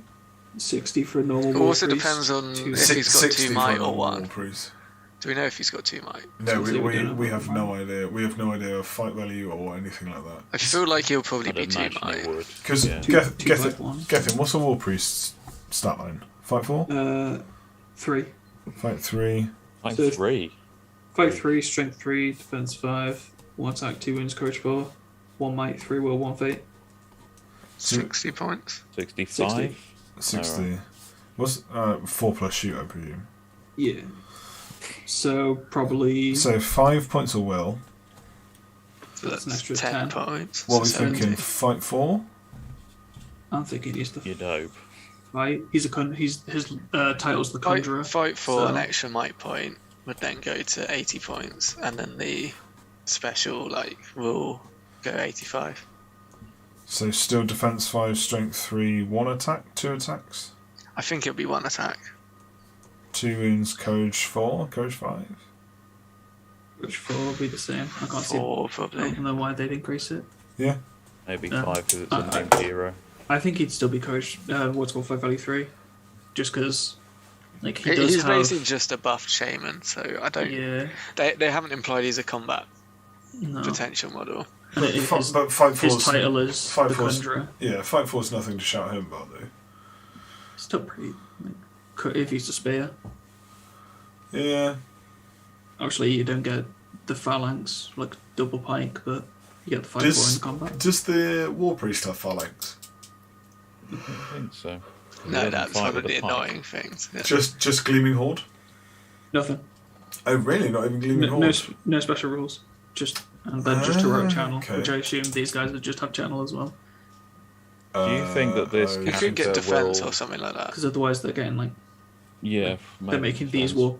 Otherwise, if you only have one war priest, you always take this guy for points efficiency. Yeah. I was going to say, does this supplant in the way that Kardush kind of takes over from an Orc Shaman in a Mordor list? Does this just wipe Easterling War Priest out? No, for the reason that I mentioned earlier, because you can do a nice combo with a war priest and Yeah. him with the enchanted blades and the blade wrath. Also depends on how you. I think it will be a thing of going 700 points and under. You probably do. I'm not quite sure you're going to be able to get a war priest and him in. Yeah. Do you reckon they but, might? yeah. Do you reckon he might be higher, closer to 95 points then? Just so. That Could be was my 90. guess. I'm still going more 85. But then maybe if he's also Valor and he can lead more troops. Oh, that's a good thing. We didn't talk I don't tears. think he needs to be valor. I think he'll be Fortitude and Ratabi will Yeah. be Valor. Valor. Yeah. I Is think there that's any the way hero it'll of be. legend for... Oh, we're going to get the Dragon Emperor, Yeah. presumably, on his palanquin, whatever it's called. Yeah. Well, we don't know what it's called. It could just be a very weird Oh, looking guy with He's doing 4 crashed again. very weird legs. Yeah, I think Dewey's gone. No, Oh, no, I'm he's still he's here. still there. He's I'm just still there. here. He's still. I'm just pondering. He's I'm like pondering. Drax from Guardians. Yeah. No, I was away with the fairies then. I was pondering and listening to you guys. No, I think, yeah, Valor because Dragon Emperor Legend and the Conjurer will be Fortitude, unless they curveball and he's a minor. But I don't He think could it, just be. because he's just like he's not worried about leading anyone. He's just his own dude. Possibly, although the War Priests are Fortitude, Yes. which is a step up on most Shamans. Yes, indeed. If they're fortitude, he'll probably be fortitude then. Yeah, it's Unless that's what they do. They make him minor to give the benefit of war priest. No. I don't think they ever They do won't that. make the leader of the war priest essentially as he is. Like But I don't know if it says he's the leader or he's just. no, but that's he's what I mean. just He a essentially conjurer. is. He's like the best one of them. Oh, he is head of the Order for War Priests. That'll do it. He might be substantially better than we were just giving him credit for then. And honestly, it's one of those ones where he could end up being like 5, 2 attacks, like 3 Oh, moves, yeah. and, like God, suddenly yeah. like 100 I points. don't think so, but Mhm. like because we don't know and there is scope for that. It might be a Hey, thing when- of you take Dragon Emperor and then one of the 3. Wouldn't You could take wouldn't, the priest surpri- or- wouldn't surprise me if he's fight forward 2 attacks. Yeah, Like I- Musgur is. yeah. At which Mm. point, if he is, you probably are going 95 points. Maybe not. 70. And we're like, It's like because he's not that much. Because Mursko gets an easier way to regen will, like endlessly. Yeah. They both have arguably similar spell options in terms of value. So I don't think you can be too much more points than Mursko. Could I ask Ali, how did you find Musgur? Because I did look at that thinking, why? Like, as opposed to Kardash or just like a So better I'll tell you why, spellcaster? because you take Kardash as well. Right. Basically, Musga is a cross between a captain and a shaman, but you're not taking it for either of the reasons you normally take a captain or a shaman. So the dual casting ability of the two is really, really solid, because both of them can regen will, so you can keep doing it all game, and it does work. From the practice games, you will get will back with Musga, like 1 or 2, which is enough. Being able to transfix someone without a Wraith is really handy, and Wither is an amazing spell. So, for example, I'm facing, let's just go, maybe Imrahil, or any like free, those mid-tier heroes like Hurin on a horse. I can go Wither, or your strength 3 for the rest of the game. In my army, that suddenly means that he's always going to be wounding my guys on 1 worse than he already was. And then it's going, okay, they use their point of will to resist that. And then I get to flame burst that model with Kurdash, and then I kill the horse, and then they're there. And that's just in 1 turn, and I can keep doing that every turn of the game pretty reliably. And those two will just work so well in tandem just to shut down like heroes. What's Wither's cast value? It is a 3+. So you can safely 1 dice it as well. And then because he's got 2 might as well, Pretty reliable. Yeah, he can just bump up any fluffed rolls, or even if you haven't got any good targets for magic, he's still then a captain stats. He still fight for 2 attacks with a spear and 2 might. It's not like, okay, you may be wasting 15 points, but I mean, he's got Drain Courage as well on a 2+. So worst case scenario with your magic, you just go continually Drain Courage a general, or whatever. You've got Transfix on a 4, which is pretty decent, isn't it? For a so last game that I played with him, it was against the King's Champion. I kept him just 1 dicing Transfix the King's Champion, and it meant that, I mean, I was lucky that I cast it in each time, or I just bumped up with might. But it's going like, you can put a enemy hero out of action 50% of the game, if not more. The 2 might on Musga is the best thing though. Do you think the regenerating will puts him above the Mouth of Sauron? Yeah. So the Mouth was the original hero that I took for the same points. The Mouth still has better combat potential. Yeah. So if you need a bit more of a combat sort of model, you go for the Mouth. But Musga's spells are so much more useful more often. Yeah. And the endless regenning of Will can help you in the end game just to keep him around on a courage check, along with you can keep, like, you can transfix an enemy hero and then they can't do stand fast, or you can just completely like nerf the ability of, like, I mean, there's no reason why in the end game, say you're playing Helm Hammerhand, he may be still kicking around, but you can just go and keep doing Enfeeble or Wither on him, and he's suddenly strength 1, and it's just like, okay, it doesn't really matter. Yeah. Like, Doesn't he count as having Drink Courage resolve as well. Helm Hammerhand? yeah, it'd have to go. I know it was an example. Yeah, but still, even then, like, he's then having to use that might, his 3 point of might, to do a resolve every turn, just to stop that happening. So I think you don't take him unless if you've already got a Wraith or Kardash. But he's a great second caster, and in Mordor you can afford to get a second caster. Yeah. I'm genuinely really looking. Apparently, his thing will be like he's got orcs and he's got goblins, and it's the ambushes in Lothlorien. So I'm really looking forward to that Legion. Yeah, Nice. should be good. I think that rounds us out nicely for the evening, if I can spit my words out. Thank you all for joining me again. We've had a nice little chit chat. Invoice sent to you soon. Yeah. I don't know if I will be available for the next one on the 3rd. We might have to bump it to the 10th. Away with work for the day, and I don't know when I'll be back. You don't work. I will be working that day. And also, if we're moving, a quick shameless plug. Yes. March 12th in Epping in East Anglia, we're doing 850 points of Heroes and Monsters only for just a smash all the fun toys and have a good time. Oh, I wish I could come to that so much. I liked your potential list. Yeah, so my Heroes of the West. Geffen, you'll love this. My potential list is Imrahil for these are all mounted with like all the gear. Imrahil Forlong, Boromir with lance shield, Hurin. Then it was Éomer, Dernhelm, and I think that was it. Maybe one. Oh no, Gambling with Banner as well. So yeah, I've got a banner, and you've got a banner. You've got Imrahil's banner. You've got a Warhorn. I've got Boromir doing killy stuff. Hurin who protects Imrahil. Éomer to go batshit crazy if Dernhelm dies. Like the combos are just amazing, and like nearly every one of them has strike. It's still sad I can do my list that I wanted. Which With was the Bard and Girion, both with the Vault members. Find it in the East Anglia Hobbit League Facebook group. The event's called Heroes of Legend. Yeah. Plug closed. Does that mean you can't take Elder Young because he's not a hero? Legend? If we do the next one on the 10th of March, Works for me. that should be okay for me because I'm due to get married the following week. So Not to me, for anyone who no. is. Okay.